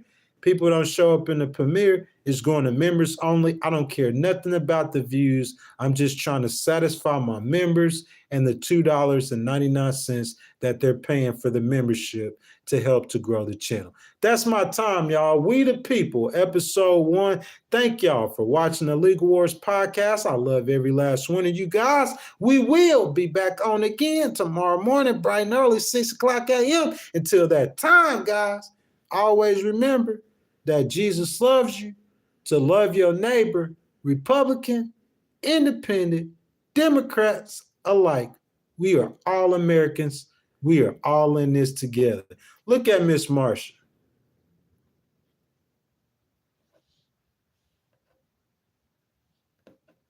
You know what I'm saying? Just like that. Miss Marsha, thank you so much. I'm talking about right as I'm about to get off. It's those little things, man. 40 people in the stream, man, trying to grow the channel, man. People believe. They support. Miss Marsha, baby, thank you. Thank you, thank you, thank you. $19.99 sticker. Not to bash on Trump, not to bash on Joe Biden. All she did that to do is to say, I enjoy your channel. Marsha, if we had more people like you in the world, I promise you the world would be a better place. That's all I want to do with Legal Wars Podcast. $19.99, not to bash on Biden, not to bash on Trump, not to get me to stand up like one gentleman did and say that to hate on the other side. She just did it to show love. I enjoy your channel, baby. I appreciate it. I love you, and I promise you, your generosity is not forgotten. You know what I'm saying? Like, it made me feel like I don't want to get off now, man. I don't want to cut nobody off if they want to donate to the channel. Ms. Marsha, you're a moderator right now. I would love for you and Magpie to join the family. You know what I'm saying? I would love for y'all to join the family. Love to. And that's what the membership is, $2.99, y'all. And I just want to be clear about that. Guys, listen, I understand I'm just a regular guy, just a regular dude talking politics. Regardless if you know me personally, you know the things, the big things that's happened in my personal life, I'm just a regular dude just talking politics. You see what I'm saying? So I'm saying to get people to want to hear, somebody said that to me the other day. $2.99 just to hear the news. Y'all know when the New York Times or the New York Post, they come up on your phone and it's an article and they say $1.99, $2.99 to read the article. And that's the New York Post. And I think about how I don't want to pay that $2.99. You feel me? So what I'm saying, people, if they paying that money to be a member of what you're trying to do and support you, then you have to give them content just for them. If not, why would they pay the $2.99? Why not just come on the live stream and just listen to it like everybody else? And I won't hate on them at all. I can't love Miss Marsha no more than I could love Magpie. or anybody else because they're participating. And that's how you're going to grow. It starts with participation. And the ones who participated all the time, it grew to the love. It grew more to them donate. And for the people, like the first people who we started this channel with, it just breaks my heart. When we used to have 500 people in the stream, Magpie is one of them people. Hadn't seen her here for a while, but she was one of the first ones on this channel. First moderator. That's how she got it. Magpie, those people, Red G, Aloha Kitty, who we first started the channel, some of them stayed.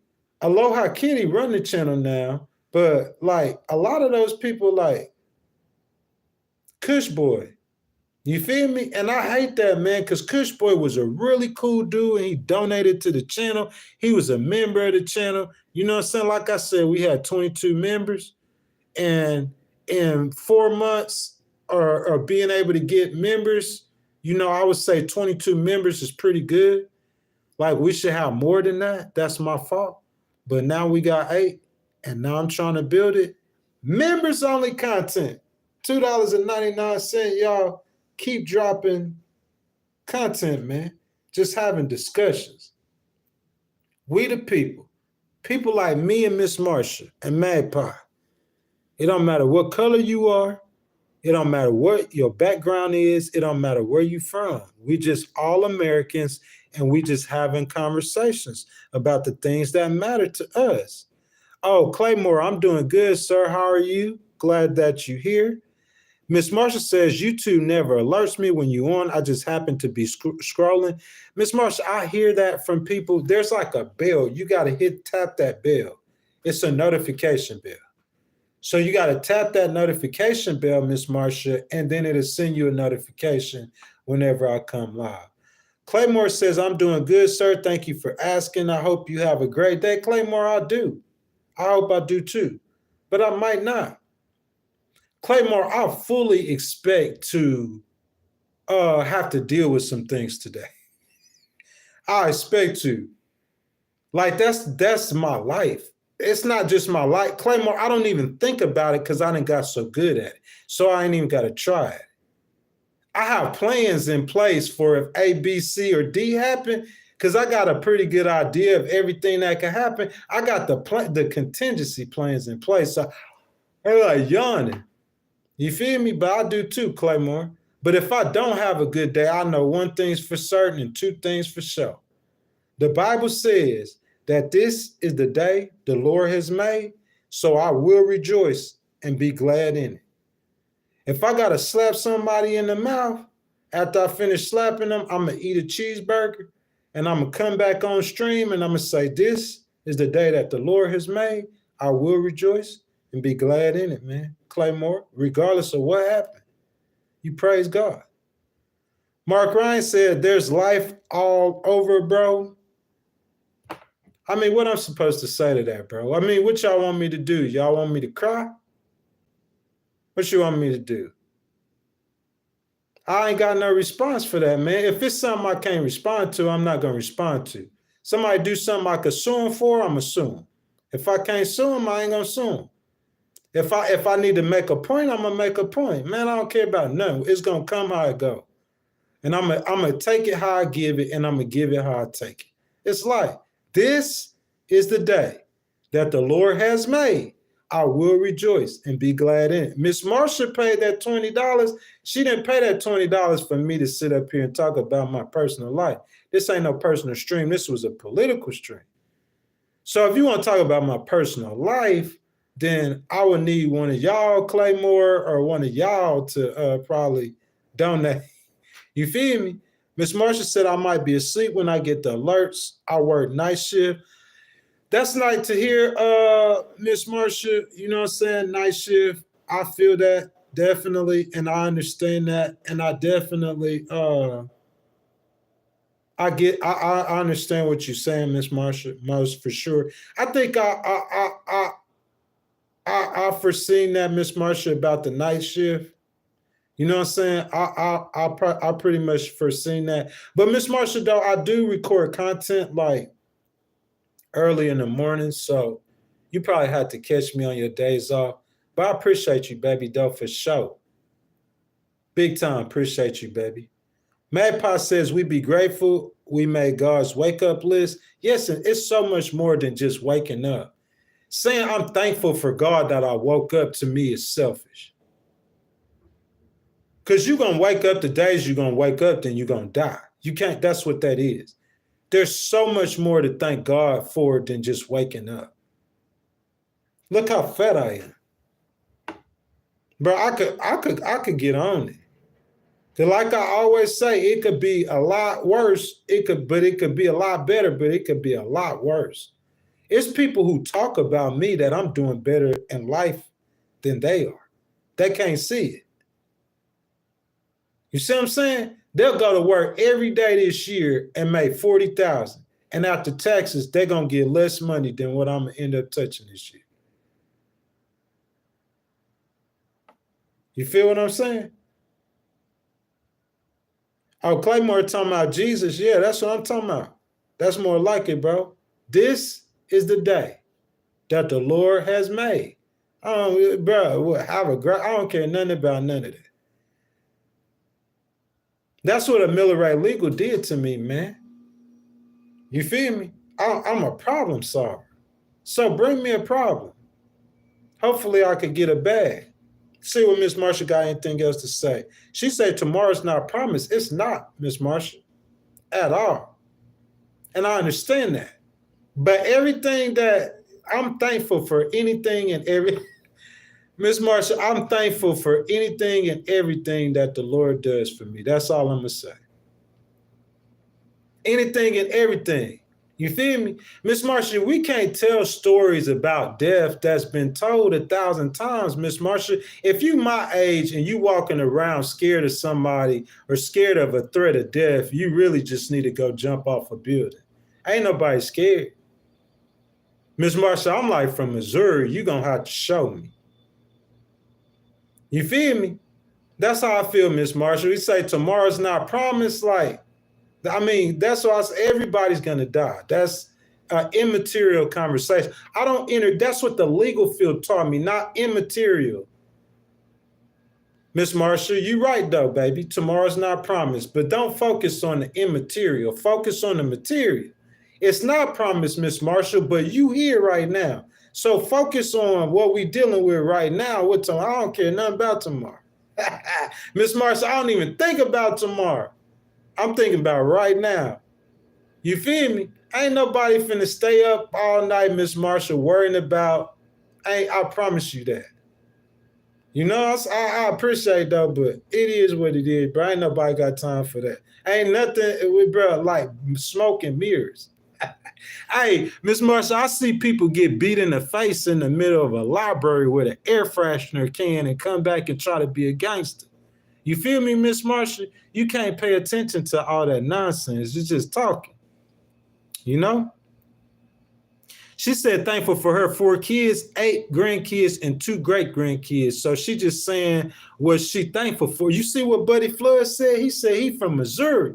My boy Brian C. from Missouri. That's the show me state. Show me.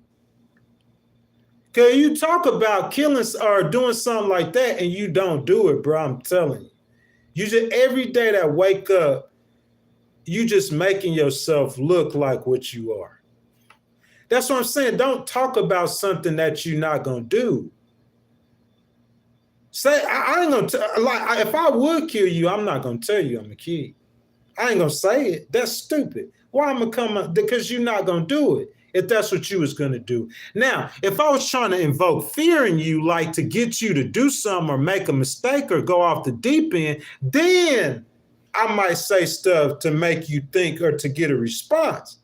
But if I was really gonna kill somebody, I wouldn't never say I was gonna do it. If you're talking about it, you're not gonna do it. You're trying to get a reaction. Ain't no reaction. Because if you were serious, ain't nobody care. I'm gonna just be prepared for you. When you come through the door, I'm gonna push your face back. That's how you got me ready. Y'all know, you can't play with me like that. Don't never tell me about nothing, bro. You feel me? You feel me? Hey, Mark, if you don't like the channel, bro, you can hop on down. You feel me? See you later, Mark. But I'm saying, why even waste your time doing that? Get on down, bro. And if you can't understand what I'm saying, you could take yourself right now and get out this train. Because I'm not going to argue with you. I'm not going to do nothing. I'm just going to speak on what I say. Miss Marsha paid $20 to stay. I'm here, $20. She says she from Tennessee. Miss Marsha, Tennessee, one of my favorite states in America. I can't wait to get the money to go back. You know what I'm saying? I'm not saying I hate Missouri or I don't like Missouri. Brian C., y'all don't take it like that. You see what I'm saying? I'm not saying that I hate Missouri or that I don't like Missouri. All I'm saying is that, you know what I'm saying? Like, Tennessee is one of my favorites. Look how many times I've been to Tennessee. Go to my Instagram. That's just on Instagram. I've probably been more times than people who live in Arkansas or live in Kentucky. But I am from Mississippi. I can't use Mississippi. Hey, Barbie said, tell Mark to kick rocks. Baby, I ain't trying to be mean to nobody, though, really. You feel me? I don't know what he talking about. I'm just responding to Miss Meg. What Miss Marsha's saying. Miss Marsha, baby, if I misunderstand you, I'm sorry, baby, but that happens. I'm just responding to what you're saying. Like, dude, people talking about, like, you know what I'm saying? I'm just responding. If I hear anybody talk about death at any time, I'm going to tell you the same thing. It's going to sound weird to you. I don't care, but that's how I feel about it. Because you can't walk around focusing on death. If somebody trying to get you to focus on death, something wrong with them. Because they really going to kill you. They're not going to tell you they're going to kill you. They're just going to kill you. Why would you go around telling people you're going to kill them? Or if it wasn't about, like, you know what I'm saying, somebody killing you, why would you want somebody to walk around focused on death all the time? Something wrong with you. You're a special kind of stupid. I'm just sorry. I hate to say it. You know what I'm saying? But don't tell me you coming to kill me. I promise you. Because when you walk by that wall on the hotel room, I'm going to push your face back through the wall. That's the kind I am. Marcus say I'm on hands all he want to. Ain't nobody care. Asha, I am from the SIP. Baby, I ain't forget about the SIP. Look, okay, all right. Asha, listen. If I'm coming across like I don't care about my hometown, I'll repent to you, my baby. I'm saying, look, okay, Asha, look, okay, listen. What part of Mississippi you from? Okay? If you from Biloxi, it's going to take 7 hours to get to Nashville. So that's why, okay, I guess if you from Oxford or if you from Jackson, ain't nobody really going to say something because you so close. You feel me? You so close to Tennessee. You like 2 or 3 hours from Tennessee. But I'm saying from how I think of Tennessee, I'm from Biloxi, man. It take us 7 hours to get to Nashville. So I'm always think, I know how close from Indiana I got to Tennessee, from Kentucky, you know, all them states I got to Tennessee real quick. But me being from Biloxi, I'm thinking, man, 7 hours. And then I had to think, nah, Mississippi is a neighbor too. Miss Marsha says she in West Tennessee, but would love to be in East Tennessee. West Tennessee, I don't really know, Miss Marsha. Is Nashville West or Central? Because the western part of Tennessee, like Memphis, no. I'll visit Memphis. Like I eat in Memphis. I'll probably stay a couple nights in Memphis, but Memphis, no. If I go to Tennessee, I won't go to Memphis. The biggest city I go to is Nashville, probably. Knoxville is a pretty good size too. But from that central part of Tennessee all the way over to the east by North Carolina. That's my stumping ground. Asha says she from G-Port. You from the coast. So you know how much, bro, Asha, Gulfport, one of my favorite cities still in America. I come back to Biloxi and I'll move to Gulfport. I'll come back to Mississippi and move to Gulfport. People clowns, man. You see what I'm saying? They continue with the same clown stuff. That clown stuff is dead. They'll mess around and get somebody killed with that clown stuff. That's how a dude unhinged, you gonna get beat in the face with an air freshener can. Unhinged, because you want to stay on some clown stuff. We can't stay on no clown stuff in the past. You got to move forward. Because if you don't, you get stuck on some clown stuff. You get somebody beat in the face with a can of air freshener in the middle of the library. Y'all, look, the people who don't know who I'm talking about, this ain't for you. I wouldn't be saying it for you. You ain't never been in a conversation and people talked over your head. This ain't for, Jesus did it all the time. If you don't know what I'm talking about, it ain't for you. Just sit there and listen or don't. But it's people in this stream right now know what I'm talking about. Beat in the face with a can of air freshener because you want to be stupid. You feel me? You want to get stuck on stupid. You see what I'm saying? Don't go up to a man that you trying to make scared or think scared, because if he ain't scared, he might kill you. Or if he's scared, he might kill you that much quicker. You feel me? So them sky games. I call them Asha, them sky games. That's how you go to heaven or hell quick. Oh, she said the governor. You not finna give me the jank on Tay Reeves, bro. You feel me? You can't get me to talk about, I got a love-hate relationship with Governor Reeves, but I really ain't. It ain't nothing major, no beef like that. I got plenty of politicians. that I got a problem with for real. I ain't got no real problem with Governor Reeves.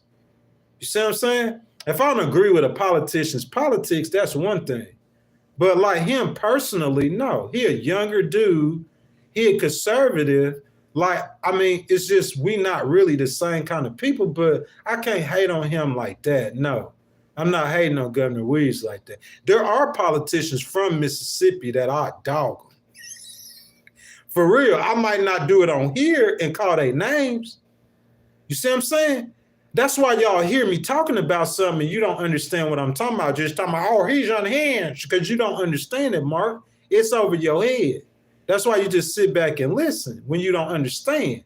And if you listen when you don't understand, that's how you do understand. That's how you gain understanding, by shutting your mouth and listening. You know what I'm saying? So, Miss Marsha, I'm sorry, baby. Like, you might not understand what I'm saying. And Asha, baby, you might not understand. People in the stream that's watching right now that know what I'm talking about. And I was talking to them, so I apologize for that. She said she in Jackson, Tennessee. I heard of Jackson, Tennessee. She say Memphis is #1 crime. Yes, it is. But it's a beautiful city, though, in a way, Miss Marsha. Memphis culture, Memphis food. It's a beautiful city in a way. It's just unfortunate, the crime. It's very unfortunate. Barbie Girl says she stayed with Mission, Texas from Charlotte, South Carolina. Asha says, oh, she talking about the governor. She says, no, understand. What you mean, Asha, about Governor Reeves? What you mean you don't understand about Governor Reeves? What you mean? Oh, you mean about some of the other stuff I was saying? I know, Asha, I wasn't directing that at you and Miss Marsha. That's why I said that. You feel what I'm saying? I was directing it at who it needed to be directed it to. And I'm sorry if I talk. I'm going to talk over people's heads sometimes. That's how you don't know who I sued. But some of the people that I sued, they've been in the stream before. They might be in here right now. But I ain't going to come out and say, hey, I'm talking to this person because I sued them. I'm going to just say you get beat in the face with a can of air freshener. I don't have to break that down. That's not unhinged. The people they know who I'm talking to. But that's not for everybody's ears. It's not, because if I have to tell them why I did it, because I'm going to defend myself, I'm going to tell them why. I'm going to go, and when I tell them why, I'm going to go back from the beginning. And I hurt people's feelings and put people's business out, and I'm not trying to put nobody's business out there like that. So I just say, you get beaten a can with a fresh air freshener playing games, thinking somebody's scared of you. That's how you die. Playing them kind of games. That's how you die. Certain games you just can't play with certain people. Oh, Asha says she did understand everything I'm talking about. Oh, okay, Asha. Asha, look, while you in here kicking it with me, bruh, like, cause you be coming through, Asha, like, when you gonna do the interview?